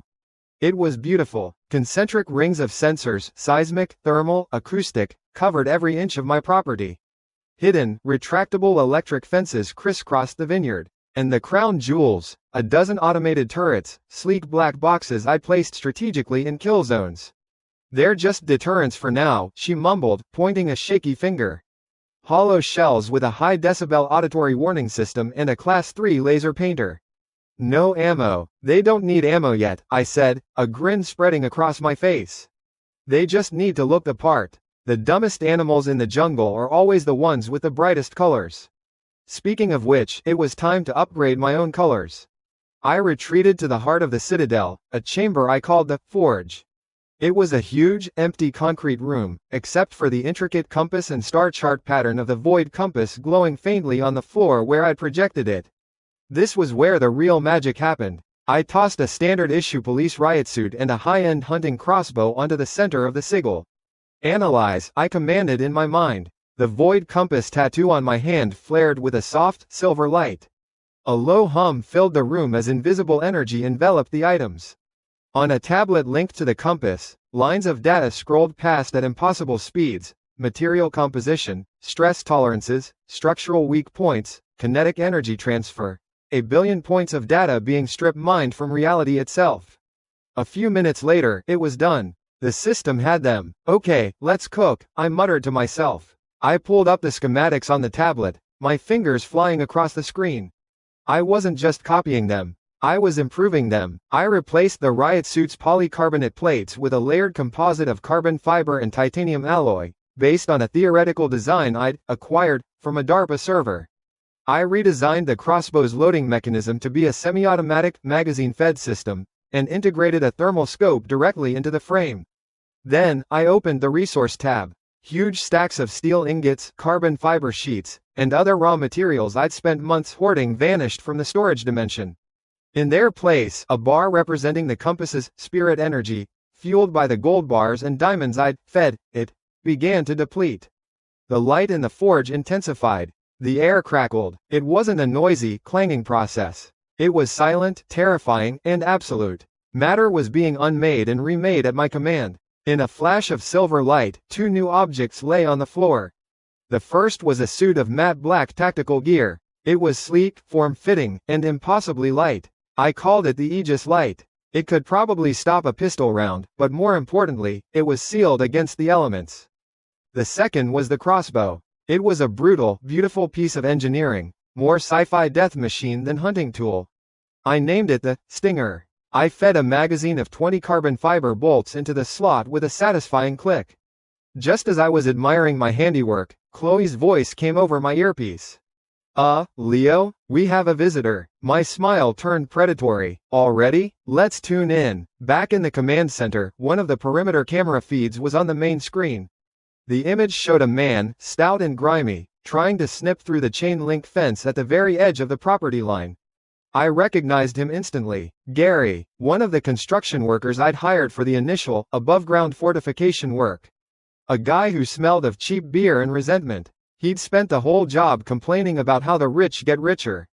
Chloe was wringing her hands. Should I call the police?" I let out a short, sharp laugh. "Chloe, in about a week, the police are going to be a street gang with nicer uniforms. No, we handle this ourselves. This is a training exercise. Activate protocol." Scared straight. "Activating," she whispered, her fingers dancing over the keyboard. On screen, Gary finally snipped the last wire and clumsily squeezed through the fence. The second his boot touched my property, the world lit up. A dozen high-intensity floodlights blasted on, turning his little patch of night into high noon. Gary froze like a deer, one hand shielding his eyes. Then came the voice, a cold, synthesized, inhuman voice that boomed from hidden speakers all around him. "Intrusion detected. Sector 4, you are trespassing on private militarized property. You have 30 seconds to vacate the premises. Lethal force is authorized." Gary stumbled backward, his face a perfect mask of terror. As if on cue, a small, black drone lifted silently from behind the winery's roof, hovering 20 feet above his head. A single, needle-thin beam of red light shot down and painted a perfect, unwavering dot right between his eyes. That was the breaking point. The man's bravado, his greed, his entire pathetic worldview, dissolved in a wave of pure, primal fear. He let out a squeal that was comically high-pitched. His legs gave out, and he scrambled backward on all fours like a crab. We could see the dark stain spreading on the front of his jeans even in the brilliant glare of the floodlights. 20 seconds, the voice droned. He didn't need 20. He was up and running, tripping, falling, and clawing his way back through the hole in the fence. He ran, and he didn't look back. I was leaning back in my chair, cackling. It was the most beautiful thing I'd ever seen. Chloe was watching, mouth agape, a strange mix of horror and fascination on her face. I tossed her a bag of popcorn from the snack drawer. See? Better than Netflix. This was the state of things. Outside, desperate idiots like Gary were the first wave of what was to come. Inside, we were building weapons from the future and beta testing our psychological warfare operations on local morons. The final days bled into one another. News from the outside world became a slideshow of horrors. Riots in London, food convoys being hijacked in the Midwest. The Hubble telescope sent back one last, terrifying image before a piece of debris smashed it to pieces. The picture showed the core of the lead comet in the Ragnarok cluster. It wasn't rock and ice. It was a giant, crystalline structure, glowing with an unholy, vibrant blue energy that defied physics. My other chess pieces were moving into place, whether they knew it or not. Dr. Evelyn Reed, the brilliant but disgraced biologist I planned to recruit, had just posted on social media that she was leaving the city. She was heading back to her quiet, hometown of Havenwood, Colorado, hoping for peace. Poor woman had no idea she was walking right into ground zero for the first wave of biting frost. My scumbag uncle, Barry, and his vapid daughter, Tiffany, were spotted in a breadline at a relief shelter. After I'd tricked them into sinking their life savings into a shell company that promptly dissolved, they were exactly where they deserved to be. Powerless, destitute, irrelevant, and then, the countdown ended. It was just me and Chloe in the command center. The entire wall was a mosaic of satellite feeds and atmospheric sensors. The sky on every screen, from Tokyo to New York, was no longer black. It had shifted to a deep, mesmerizing, and utterly terrifying sapphire blue. The color from the Hubble image. The global hum of fear I'd been feeling crescendoed into a deafening psychic scream. On the screens, the first streaks of light appeared. Not the fiery orange of a normal meteor, but impossibly fast lines of brilliant, cold blue, tearing through the upper atmosphere like God himself was scratching a record across the sky. They were silent, they were beautiful, and they were the harbingers of the end of everything. Chloe had stopped breathing, her hands were clamped over her mouth, her eyes wide with a terror so profound it was almost sublime. I put a hand on her shoulder, my grip steady and calm. My own heart was hammering, but my voice was level, almost serene. The moment I had rehearsed in my head 1,000 times, the starting gun for my new life, was finally here. It's here, I said, a strange sense of peace settling over me. The show's about to begin. Nung vet sang sun exe toak bao troi kong dao ra tieng gam ru. Chong I am lang mo cash dang so. Jiong nu mo v than dang ko nung vet zok tren mo tam kin vu tru. Su I am lang du, bang cash now du. Con dang so hun bat ki vu no now toi ko the tuong tuong. No, no that dep. Chloe T tham, Jiong ko run ray. Te ko dang bao chat val vi toi, nung toi kong he ban tam. Dula cash the joy luon ket thuk, Chloe a, toi noi, mat dan vao chum man hin. Kong fi bang mo tiang no, ma bang mo ban gao hong I am lang chet chok. Va roy, no bat do. Kai lan, no kong len loi vao. No ap zong nu mo kai bua ta. Tren kak cam bien niet du ben y, nung con sa dang lao doc nu mo chiek mei bei ma dong ko. Am 10, am 20, am 40, chung vuo qua mok am 50 du si va van teep tube giam. Toi nghe thay mo tieng, keng, choi tai tu ben y, ko lila mo duong long nuk now du vo tan tan h. Tren ton the joy, luoi din chap chon roi tatting gom. Tong ton fa, tong quoc jia. Lan luat chim val bong toi. Mang internet ton cao, mok mau kua nen van min hin dai, ko jiet lan kuoi roi chet han. Ton bo he thong lin lak kua chung toi geo de da hon ton cape kin. Phao dai bat zam da tro ton mo hun dao kong nagi jua mo dai duong cam lang. Nge quan kak the joy ben y tat lim, ko tu gi du ben trong toi da duok bat len. Tieng la et tam lin ma toi cam nyan duok tu nyan loi da dat den din diem. Mo not sao choi tai kua su tuyet vong thuan kiet, va roy, bup. No kong bien mat, no thay doi, ku nu the I du da van mo kai num trong do toi. Di nong, tam lin ap che, kua toi da hut mo hoi that sao tu noi kin hoang kua tam tai noi, ket hop voi nong luong bang jia kila toa ra tu nung thin thatch sun, va tien wa. Toi kong kon kai cam nyan duok ak wai nua, geo de toi ko the cam nyan duok chin su song. Trong do toi, mo ban du ba chu kua khu vuch zung quan hin ra. Nung chom sang leo lei, nung non nen sin men dang run ray trong con geo tan the. Toi ko the, thay, mo con nai dang chet kong trong khu rung gon du, non lua kua no dang mo dan.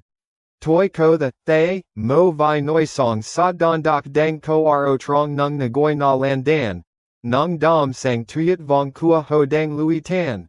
Va toi ko the cam nyan thay nung tu kak. Nung tu moi, nung chom toi, lan leo, tot ra mo tu ak y tin lang. Kong fi la su tu han soi suk ma la su doi kot vo hun kua bang jia. Chong dang troi day, kong luke du, hu kong joyen tren te toi nong len. Hin zamla ban fat ra an sang bak mo ao suyen kwa lop ao. No dang nao nien nguan nong luong moine, tu nong luong ma nung thin thatch mang den. Mo ton, lin ki, ao trong tam tri toi tang vot, lap day nha chong nu mo kylie duok dat doi voi nuk kuwa. Leo chloe jiet ni te ao toi, doi mat ko dan val mo man hin a nin. Nin kia, toi hong mat theo, camera tam niet hong vei fia bia tu kua na Henderson, nung noi hang zom jiao su cash toi mo kondok. Bon ho la kiu noi lai z Range Rover. Cho con hok trong tu va luon nin toi voi en mat vuong hai vi toi kai song mo min trong mo. Na me ro ku ki. Ong Henderson, mo tame wa joy chung kon bao I. Tung kuoi kai ki thay toi lap dat kak tam pin matroi. Goi dula, tro choi tun came kua bon hippie. Geo day can be it tu how noong kua ho tren man hin niet la mo koi mau sun dam. Lan leo. How nu kong the fan biat duok voi tuyat dang fu de zung quan. Lo suoi din kua ho da tat. He thong suoi du fong bang gas chak kong da kan kiet. Ben trong toi ko the, thay, bon non lua sin men dang chap chon du doi. Ho dang chet kong, nia du trong fong kak la bao nu, chloe, toi hoi, jiong the nien. 25 du si, thua sep, ko lap bap.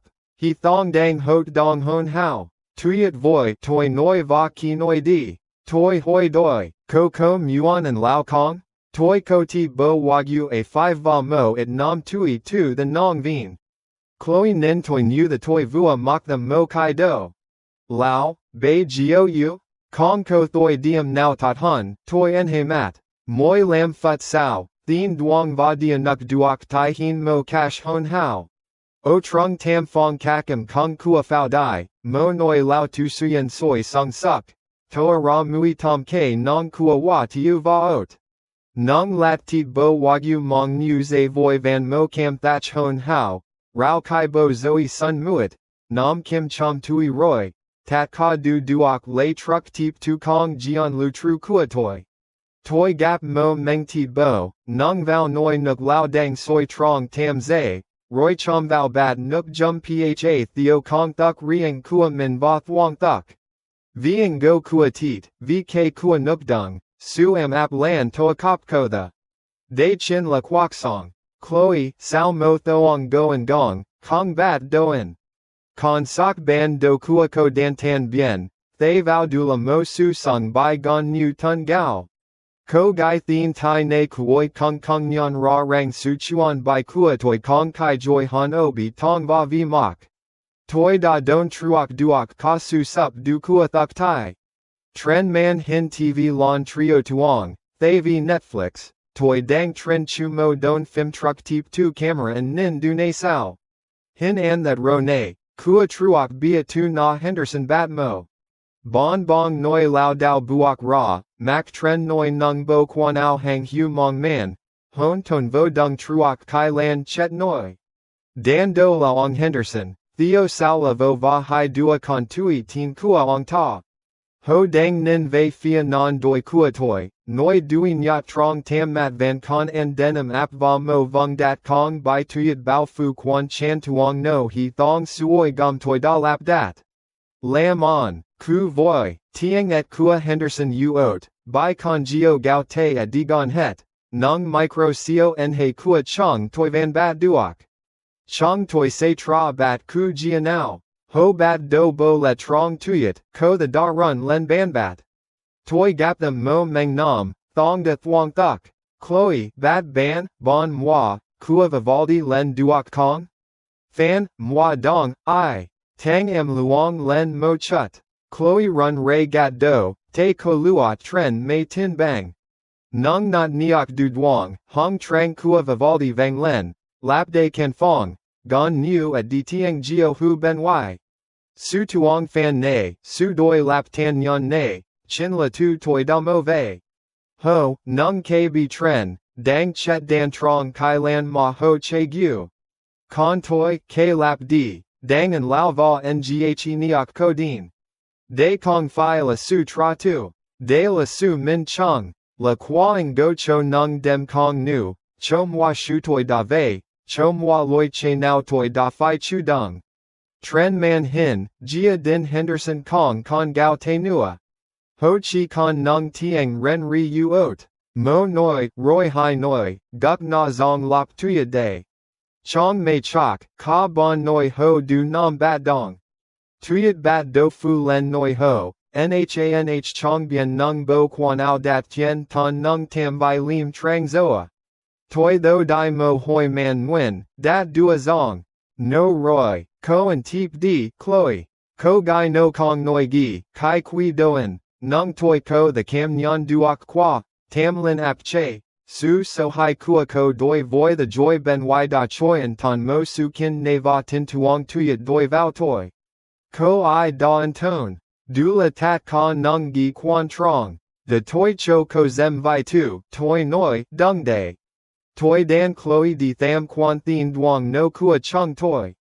Toi kai cho ko fong chu phim mini, voi mo me chu chua hang terabyte phim an va chuang tren trian hin. Toi mo kua fong jim, trang bai de du me mok. Toi cho ko thay tu vien din tu voi hang tru gun sak. Toi kong muon chung ta kai, song sat, Chloe a, toi noi, kui mo chai chateau margot 1996 ma toi da. Gi ku, tu ham ro ku. Toi muon chung ta song mo kwak song chat luong, van min kong nam o luoi din he internet, no nam o day, toi kai vao do min, va chung ta se bao tun no, nge ki toi vua dut loi, mo gun tuong kin hoang din ra tren man hin and nin. Kai zak kua ong Henderson, geo da bai tuyat fu gon het, dot nien ko jiet. Mo cash du doi, lop bang mong tren da ong ta nut ra, lan da ben doi kong con mao hong kua noi song he trang bech kua noi chet. No ko mo mao sun nyat, ma ki, nu mao kua mo tang bang sao. Ong ta tu tu na goi de, nung choyan dong jiat kuk, thu tu nien. Doi mat mo ra, nung kong ko susong, kai ko mo mao sun bang jia. Bang ti, the he zombie do tien. Virus ko di duok gi fong tu nung thin thatch da bat do kong viek kua no. Dong thoi, o mo gok kak kua ban du tam lin trong do toi. Mo non lua sin men ma toi da dan do truok du bong tro nen sang ruk. Tien si Evelyn Reed, na sin hok thin tai ma toi din chu mo. Theo ke hoch kua toi, ko I da ki ve ti tran ke na, va theo nu tin ton kua toi. Ko I da me man tim duok noi tru and trong mo ko lan kong niep ki tham wa ap den. Bei geo, ko I vua buok ra y, va, tam lin ap che, kua toi cam nyan duok su hoang lon ta du kua ko ki ko nin thay nung noi hang zom quen duok kua min dang lao dao tren duong fa, ko the fu bang jia, nung doi mat sun vo hun ki ve fia ko. Non lua sin men kua ko bai bao ve boy hang chuk chom toi lan leo. Da den luke roy, toi lam bam, nung kong fi luke dan cho ko I ko the tu lo lu mo luke, bip, bip, Bip, mo chuoi bao dong non, gap vang len tu bang du kian kua Chloe. Leo, tin hu sin men di thuong. Chloe kiu len, no dang di choyan, rat nhanh. Tren ban du chien thuat, mo chom du duin yat dang lao di tren con duong sao tok bai bo hoang. Cash chung toi quang nam dam. Nung no kong don doc. Hang chuk, kola hang tram chom sun bang ti dang hoi tu vei fia no tu moi hong. Nu mo bei soi bang dang bao vei con moi. Fong to hin an tu drone trin sat so 3, toi ra len.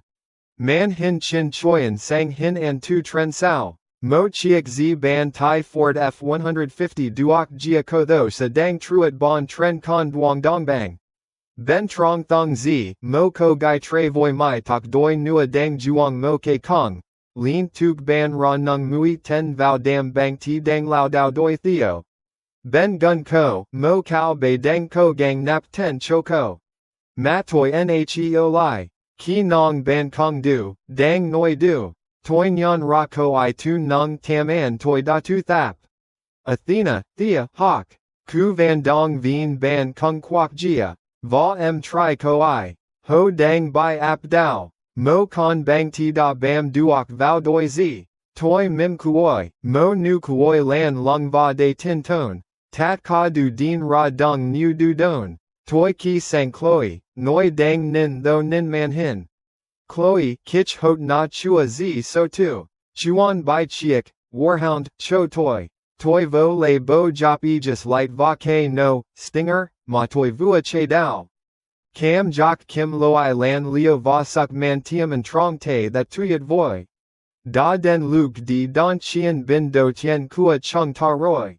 The silence was the worst part. After the initial symphony of chaos, the silent, green streaks in the sky, the planetary power grid coughing up its last breath, the collective psychic scream of humanity getting flash frozen. There was just nothing.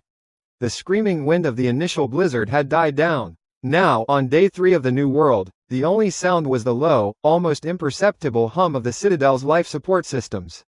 Outside my reinforced windows, the world had a new coat of paint, and the color was deathly white. The temperature had stabilized at a balmy -40 degrees Celsius. Fun fact, at that temperature, it's also -40 Fahrenheit. The world, in its final act, had decided to be bilingual. I stood in the armory, which was really just a repurposed section of the old winery's bottling plant.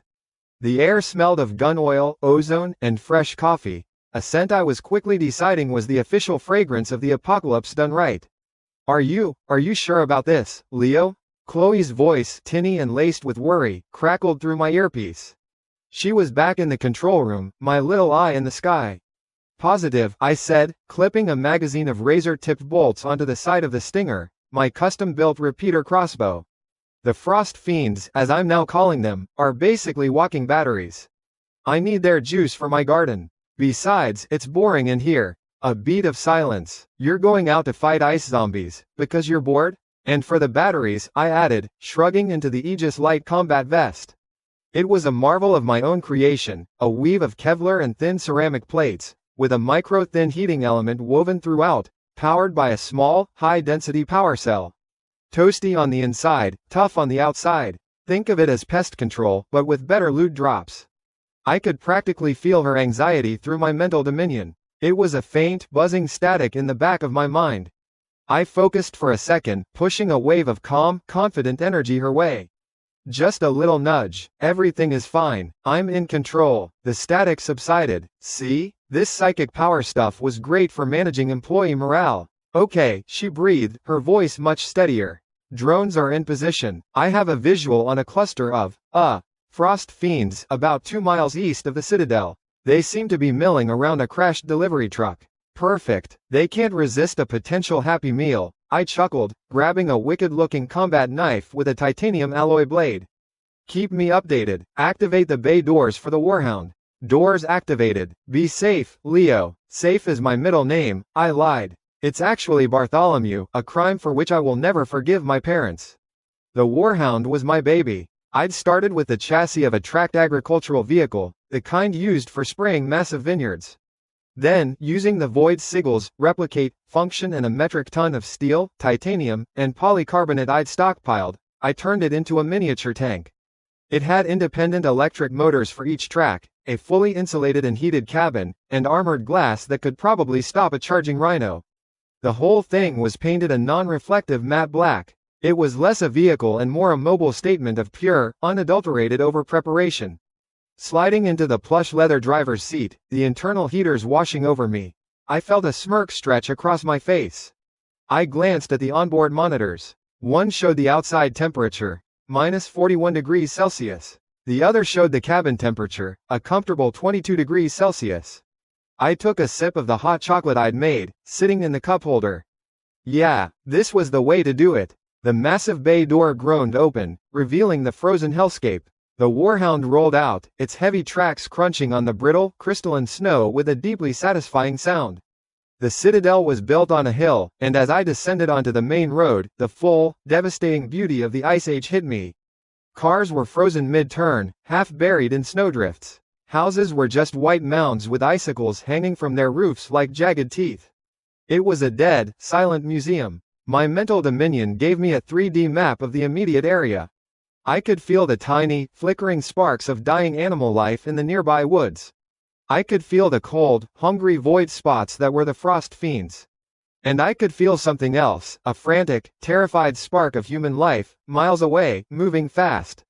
Thea, but first, business. Chloe's voice came through again. They're just ahead, Leo. On your right. The truck is jackknifed across the road. I count 12 of them. I saw them. They were pathetic, really. Dressed in the tattered remains of their former lives, a mailman, a woman in a business suit, a teenager in a hoodie. Their skin was a mottled, pale blue, like a corpse that had been left in a freezer. They moved slowly, shambling with a jerky, unnatural gait. As the warm, noisy Warhound approached, their heads all snapped in my direction. Their eyes, a solid, glowing, eerie blue, fixed on me. They were drawn to the heat, the sound, the life. Moths to a goddamn flame. They started shuffling towards me, their frozen jaws hanging open. One of them, the former mailman, slipped on the ice and fell flat on his face with a dull crack. He didn't even try to get up, just started clawing his way forward on his belly. It would have been comical if it wasn't so grim. Instead of speeding up, I slowed the Warhound to a crawl, stopping about 50 feet away. I lowered my armored window with a quiet hiss. The frigid air bit at my exposed face, but the cabin heaters worked overtime to keep the cold at bay. Showtime, I murmured, raising the stinger. The frost fiends, stupid and single-minded, didn't even register the threat. They just saw a warm metal box. A free meal. Thwip. The first bolt flew, a black streak against the white snow. It hit the lead fiend, the businesswoman, square in the forehead. Her head wasn't soft flesh anymore, it was frozen solid, brittle. The bolt didn't just pierce it, it shattered the entry point like a rock through a frozen puddle. The light in her eyes flickered and died. She dropped like a stone. Thwip, thwip, thwip. I didn't even need to aim, really. I just put the crosshairs on their glowing blue eyes and let the crossbow's mechanism do the work. It was like a carnival shooting gallery. One after another, they fell. The mailman on the ground. The teenager. The others. 12 shots, 12 kills. The whole engagement lasted less than 30 seconds. I sat there for a moment, listening to the silence that followed. The apocalypse wasn't so scary when you brought a bigger gun, or in this case, a ridiculously overpowered, silent, high-tech crossbow. Hopping out of the Warhound, knife in hand, I walked among the still forms. The cold was brutal, a physical presence that tried to steal the air from my lungs, but my heated gear held it back, creating a personal bubble of life-sustaining warmth. I knelt by the businesswoman. Using the tip of my knife, I pried at the shattered hole in her skull. It took a bit of effort, like cracking open a frozen coconut, but then I saw it. Nestled inside the mush of her frozen brain was a small, crystalline object, about the size of a marble. It pulsed with a soft, internal blue light. A cryo core, the source of their unholy animation. I plucked it out with my gloved fingers. It was cold to the touch, but not unnaturally so. It felt like holding a piece of pure energy. I held it up, admiring it for a second, then tossed it towards the back of my hand. The void sigil flared to life, and the core vanished into my storage space. Instantly, I felt the juice, the raw energy of the pocket dimension, tick up a notch. It was a deeply, deeply satisfying feeling. One by one, I harvested the cores. It was a clean, efficient, industrial process. Crack skull, retrieve core, toss into inventory. In 5 minutes, I had 11 more. The world's other survivors were probably hiding in basements, eating cold canned beans and praying they wouldn't be found. I was actively farming the monsters for magic space rocks. Levels. We were living on different levels. Back in the warmth of the Warhound, I accessed the void sigil with my mind. I navigated to the special area, the Genesis Garden. It was a vast, empty field of rich, dark earth under an artificial sun. I'd planted rows of seeds before I left, potatoes, carrots, high-protein kale, even some strawberries for moral support. All right, let's see what this stuff can do, I muttered. I mentally directed the 12 cryo cores I'd just collected into the garden's power converter. A hum resonated in my mind, and the artificial sun above the fields brightened significantly. Activate time acceleration, a mental prompt appeared. Cost: 1 cryo core per hour at 10x speed. Confirm, and then I saw it. Through my mental link to the space, I watched as tiny green shoots burst from the soil. They didn't just grow, they visibly stretched upwards. The kale leaves unfurled, the carrot tops bushed out. It was like watching a time-lapse video, but it was happening in real time. My food supply wasn't just secure, it was exponential. I laughed out loud, a sharp, barking sound in the quiet cabin. I wasn't just going to survive. I was going to build an empire on a foundation of ice zombies and fast-growing strawberries.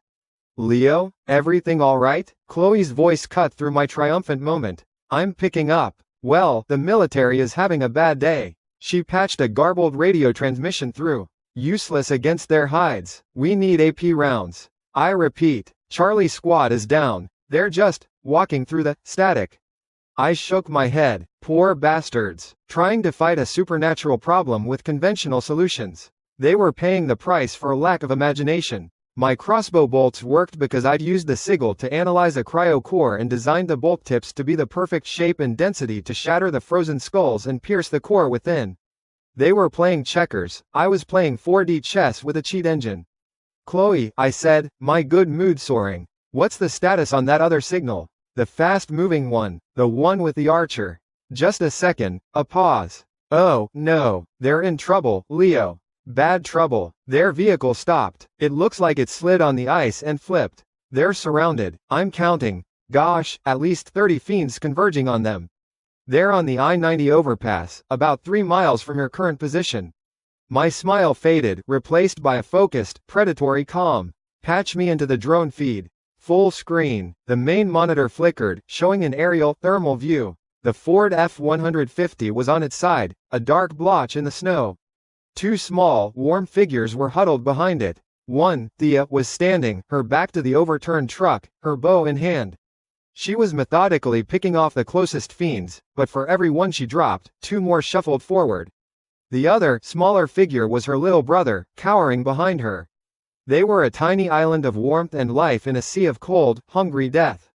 As I watched, a new figure lumbered out from behind a snow-covered semi-trailer. It was bigger than the others, at least a foot taller.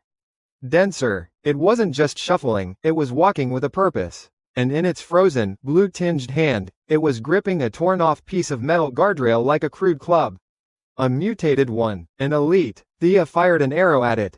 The arrow, which had been felling the normal fiends with 1 shot, just bounced off the bigger one's chest with a dull thud. The light of hope in Thea's thermal signature seemed to dim. She was out of options. I gunned the Warhound's engine. The electric motors whined as the vehicle surged forward, kicking up a rooster tail of snow. Chloe, I said, my voice low and steady, all traces of humor gone. Tell our guests that help is on the way. On the screen, the giant frost fiend raised its makeshift club, ready to smash the life out of my future combat captain. I gripped the controls of the Warhound, my eyes narrowed. Looks like I found a rare drop. The whine of the Warhound's electric motors was the only music in this dead city, a high-pitched promise of violence delivered at 60 miles per hour. On the main monitor, the drone feed was a terrifying piece of cinema. Thea, my future combat captain, looked so small, a flickering yellow-orange spark of life about to be snuffed out by a tide of pale blue cold. Her little brother, Sam, was just a huddle of misery behind her. And then there was the big one. The Frost Juggernaut. It was a walking refrigerator with anger management issues, and it was raising a piece of guardrail like it was about to hit a home run, with Thea's head as the ball. Chloe, my voice was flat, all the earlier amusement frozen out of it. See the support pillar on the overpass, the one with the huge icicles hanging off it like a frozen beard? I see it, Leo. It's structurally questionable. Perfect, I said. Keep a drone on that. For later. The Warhound crested the on-ramp, its heavy tracks biting into the ice-slicked asphalt. The scene in person was 10 times worse than on the monitor. The air was so cold it felt like inhaling tiny needles. The 30-odd frost fiends, or frosties, as I was now calling them, were a writhing, clumsy mob, a mosh pit of the recently deceased. But their attention was singular. Thea and Sam were the only hot meal for miles. The Juggernaut saw me, its glowing blue eyes, twin pinpricks of malevolent energy, swiveled from Thea to the loud, warm, black metal beast storming its party. It let out a guttural hiss that sounded like grinding ice.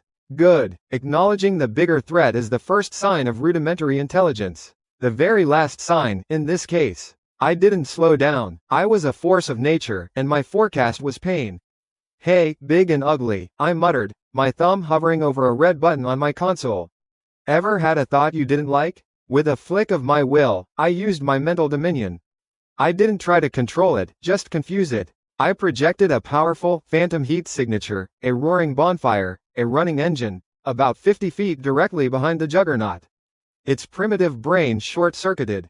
Its primary directive was heat equals food. My truck was a steak dinner in front of it, but the phantom signal was a whole damn buffet behind it. It stuttered, its head whipping around, the guardrail club lowering for a precious second. That's all I needed. My thumb slammed the red button. A panel on the Warhound's roof slid open and a single, custom-made bolt, much thicker than the ones for my crossbow, launched with a pneumatic FWOOSH. This wasn't a silent killer. This was a statement. The bolt was tipped with a small, high-explosive charge I'd cooked up in the Citadel's workshop. The Juggernaut was still looking for the phantom buffet when the bolt hit its massive, ice-coated arm.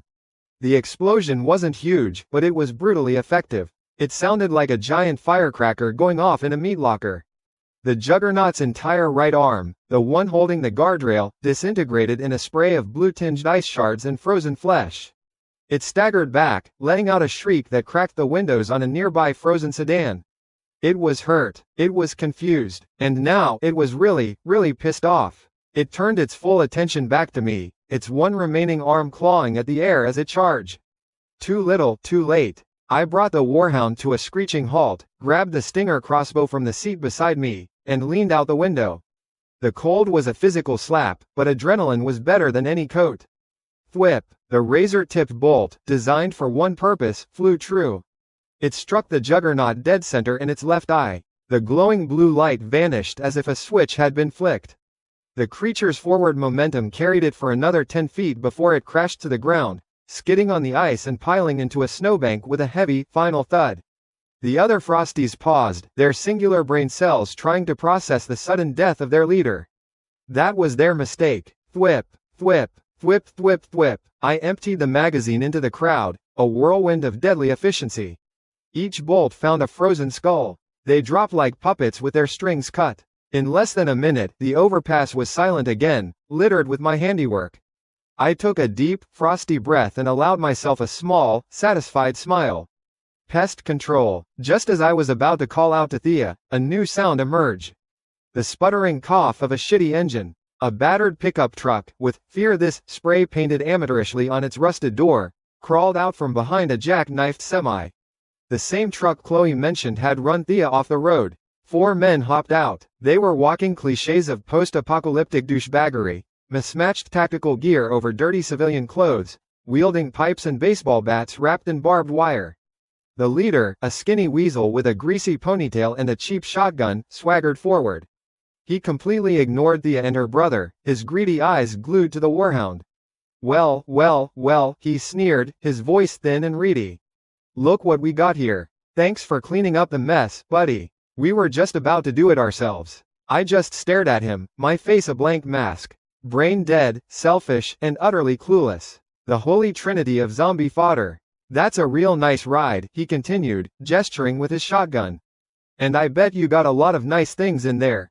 We'll be taking it. Get out. You can even have our truck. It's a fair trade. Behind him, his goons chuckled, hefting their pathetic weapons. They actually thought they were in charge. It was almost cute. I didn't say a word. I didn't even look at him anymore. My gaze shifted to Thea. She was still standing by her overturned truck, bow held loosely in her hand, her body trembling from cold and exhaustion. But her eyes were locked on mine. In that moment of silence, an entire conversation passed between us.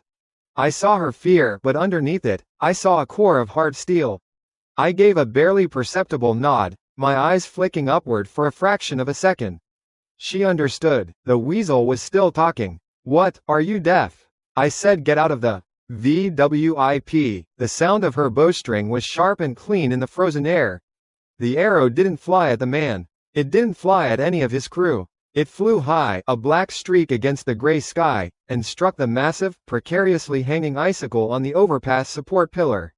The very one I told Chloe to watch. There was a loud crack, like a giant's bone snapping. For a moment, nothing happened. The weasel looked up, a stupidly confused expression on his face. Then, with a deep groan, the entire frozen beard of ice, tons of it, broke free. It didn't just fall, it cascaded down in an avalanche of jagged, crystalline death. The four men had only enough time to widen their eyes in horror before they were buried.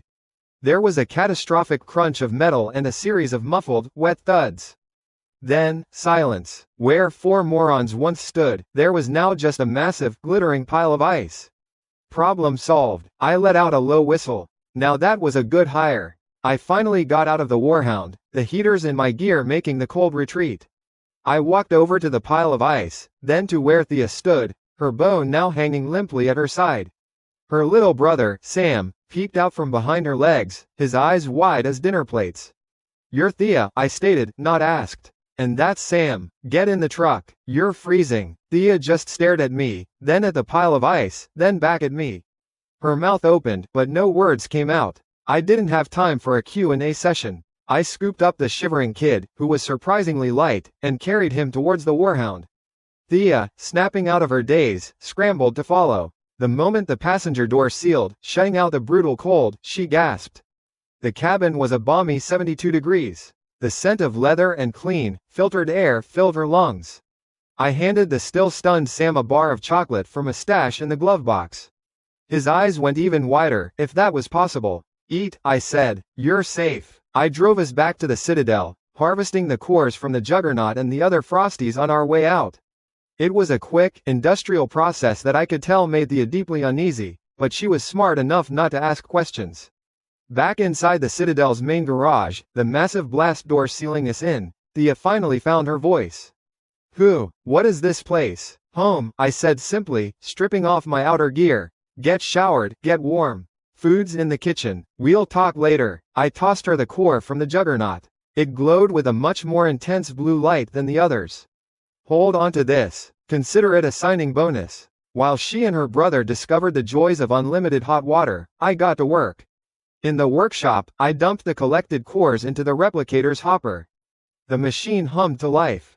Accessing my designs, I initiated a new production run, turret ammunition. But these weren't simple bullets. Each shell was filled with a chemical I'd designed, a hyper-corrosive agent that reacted violently with the specific viral ice of the Frosties. Cryo-melt rounds. Now, my automated turrets wouldn't just be poking holes. They'd be actively dissolving any threat that got too close. My fortress just got a major defense upgrade. Later, I was in the control room with Chloe, looking over regional maps, when Thea entered. She was clean, dressed in fresh clothes from my stockpile, and looked a decade younger. But her eyes held a new, strange intensity. My eyes, she said, her voice a whisper. Something happened. I turned. Oh, do tell. I was looking out the reinforced window in my room, she explained, her voice filled with disbelief. And I could see everything. I saw a rabbit hiding in a hollow log on the next hill. I could count the whiskers on its face. It's over a mile away. I smiled. The core had worked faster than I expected. Congratulations, you're evolved. That's Eagle Eye, a sensory enhancement ability. Very useful. Her awe was palpable. She looked at me not like a man, but like some kind of prophet. How did you knew this would happen? I know a lot of things, I said, leaning back in my chair. I know you and your brother need a place to stay. I know I need a skilled operative who can see a target from 2 miles away and put an arrow in it. It seems we can help each other. She straightened up, her expression hardening with resolve. My brother and we'll follow you. We'll do anything you ask. Just keep us safe. Safety is the bare minimum here, Thea, I said, standing up. I'm not offering you a bunker. I'm offering you a future. Come on, let me give you the grand tour. I led her and a wide-eyed Sam, who was clutching his half-eaten chocolate bar like it was the Holy Grail, down a series of sterile, well-lit corridors deep into the heart of the Citadel. We stopped before a heavy vault door. I placed my hand on the scanner, and it hissed open. I pushed the door wide. Thea gasped, her hand flying to her mouth. Sam just dropped his chocolate. Before them was not a concrete room or a storage bay. It was a paradise, a sprawling, cavernous space filled with row after row of lush, green plants under a soft, brilliant light from an artificial sun on the ceiling. The air was warm, humid, and smelled of rich earth and growing things. There were vibrant red tomatoes on the vine, heads of lettuce bigger than a man's head, and the sweet scent of strawberries. Water sprinklers misted the air, and the hum of the systems was a gentle, life-giving song. Thea turned to me, her newly enhanced eyes wide with tears of pure, unadulterated shock. The world outside was a frozen, dead hell. And in here, in this man's basement, a secret Eden was in full bloom. She knew, in that single, earth-shattering moment, that she hadn't just found a savior. She had found a king. And following him wouldn't just be about surviving the apocalypse. It would be about living like royalty while the rest of the world burned. Day 7 of the new world, and the sky had decided to get moody. It wasn't just cold anymore, that was the old news. The new hotness was this stuff the girls and I had started calling black snow. It wasn't really black, more like a dirty, depressing gray, and each flake fell with a weight that normal snow just didn't have. According to Chloe's preliminary scans, it carried some kind of low-grade neurotoxin. Breathe in enough of it, and you start seeing things that aren't there. Feeling a bone-deep weariness that no amount of sleep could fix. It was like the planet was actively trying to make itself as inhospitable as possible. Annoying, but for us, it was just another variable to filter out of the air and water systems. For everyone else, it was one more nail in a coffin they were already lying in. The Citadel's command center was my happy place. A cozy 72 degrees, the low hum of servers and life support systems a constant, reassuring lullaby. On the main holographic map, a real-time topographical display of the surrounding area, I could see the black snow piling up outside. It didn't look like a winter wonderland. It looked like the world was being buried in ash. Thea was sharpening arrowheads at a side table, her movements precise and economical. Her new eagle eye ability had made her intense. She didn't just look at things anymore, she dissected them with her gaze. Her loyalty was as sharp and pointed as the broadheads she was preparing. She'd found her pack leader, and her entire being was now dedicated to being the Alpha's sharpest tooth. Chloe was a ghost, her fingers dancing over a transparent console, managing the Citadel's myriad systems. Power distribution, atmospheric integrity, drone patrol routes. She was the fortress's central nervous system, and I was its brain. She still barely spoke, but her absolute trust in me was a silent, powerful force in the room. I felt it not as an emotion, but as a data point. A constant, steady green light on my internal dashboard. My mental dominion, my little rebirth gift, had become a passive radar for intent. I could feel their loyalty like a warm blanket. It made things simple. We have visitors, Leo. Chloe's voice was a soft chime in the quiet hum of the room. A video feed popped up on one of the secondary monitors. I leaned back in my command chair, hands laced behind my head. Customers or complaints? Complaints, she said. A new camera angle showed a group of about 15 people huddled at the main gate, their faces gaunt, their clothes rags. They were being led by a man in a tattered tweed jacket, an academic type with a wispy gray beard and eyes that burned with a desperate, misguided piety. He was holding a megaphone. Oh, goody, a preacher, to the person, or people, inside this facility. The man's reedy voice, tinny and distorted by the cheap megaphone, echoed against our reinforced gate. My name is Professor Albright. We are simple survivors, children of God, asking for sanctuary. Thea stopped sharpening her arrows, her knuckles white. Children of God don't usually leave their wounded behind to be torn apart by Frosties, she muttered, her voice dripping with contempt. My lips curved into a slight smile. Chloe, did you happen to get that on camera last night? A new window popped up on the monitor, showing night vision drone footage from the previous evening. It was cinema verite at its most brutal. This very same group, running from a small pack of frost fiends. One of them stumbles, his leg clearly broken. Professor Albright glances back, a moment of what I guess he'd call pity on his face, before he turns and shouts, God will welcome your soul, brother. The rest of us must carry on. Then they abandoned him. The video ended before the Frosties arrived, but it didn't need to show it. The implication was enough. Save that, I said. Let's see what the good professor has to say for himself. Professor Albright continued his sermon. This world may be broken, but our humanity must not be. You who have so much, who have walls and warmth, have a moral obligation to share with those who have nothing. It is your sacred duty. Open your gates, let us in. In the eyes of the Lord, we are all equal. Your resources are God's resources. I listened, a sort of detached amusement washing over me. This was the kind of logic that got you killed in the old world, let alone this one. Selfishness masquerading as selflessness. He didn't want equality. He wanted my stuff without having to work for it, and he was using a holy book as his leverage. It was the apocalyptic version of an HOA complaint. He's starting to draw attention, Thea said, her enhanced eyes focused on the main map. A few red blips, Frosties, were starting to drift towards the noise. They're going to be zombie bait in about 10 minutes. Plenty of time, I said lazily, swiveling in my chair. Chloe, honey, would you be a doll and patch me through to the external PA system? And while you're at it, put that little video from last night up on the big screen over the gate. Full volume. Chloe's fingers flew, and a small, gratified smile touched her lips. With pleasure, Leo. Outside, the 50-foot display screen built into the gate, normally dark, flickered to life. The faces of the destitute crowd turned upward in confusion, then horror. The drone footage began to play. They saw themselves. They saw their friend fall. And they heard their leader's righteous, cowardly words. God will welcome your soul, brother. A wave of shame and anger rippled through the small crowd. They started murmuring, pointing fingers at Albright, whose face had gone from pious to pale. That's when my voice boomed from the hidden PA speakers, cold and clear as the ice covering the world. Professor Albright. He flinched as if struck. I have a different philosophy, my voice echoed across the frozen landscape. God helps those who help themselves. And here at the Citadel, we only help those with value. Those who know the price of survival. The footage on the screen froze on Albright's face as he turned his back on his fallen brother. You talk of moral obligation, I continued, my voice low and dangerous. You abandoned a member of your own flock to save your skin, then you come here and lecture me about humanity? You are not a shepherd. You are a parasite, wrapping yourself in pretty words. Dead silence. The professor and his flock were frozen, not by the cold, but by the raw, unvarnished truth. The Citadel is not a homeless shelter. It's not a charity, I said, my final words like cracks of a whip.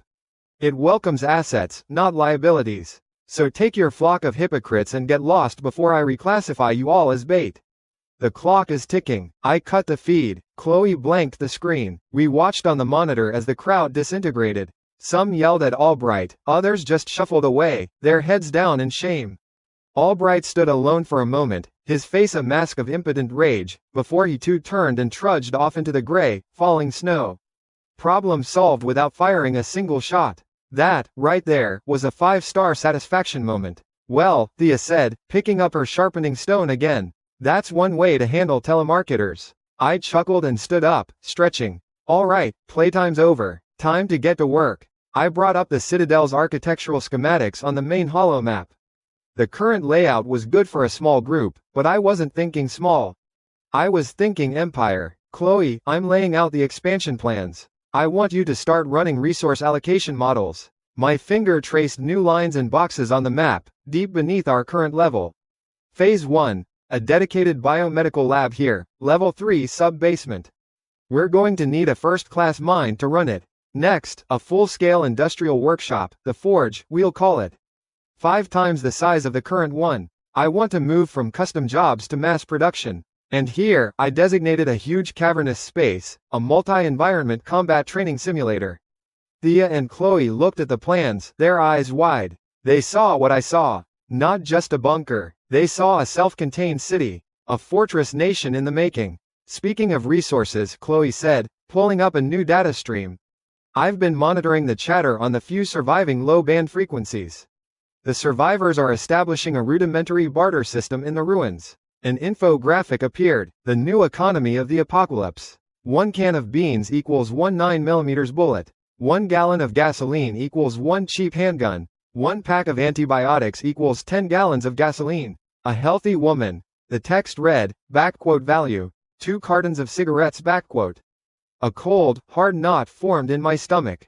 That's what humanity had been reduced to. I glanced at Thea and Chloe, 2 of the most competent people I'd ever known, and thought about that last line item. That was the world I was going to burn down and rebuild.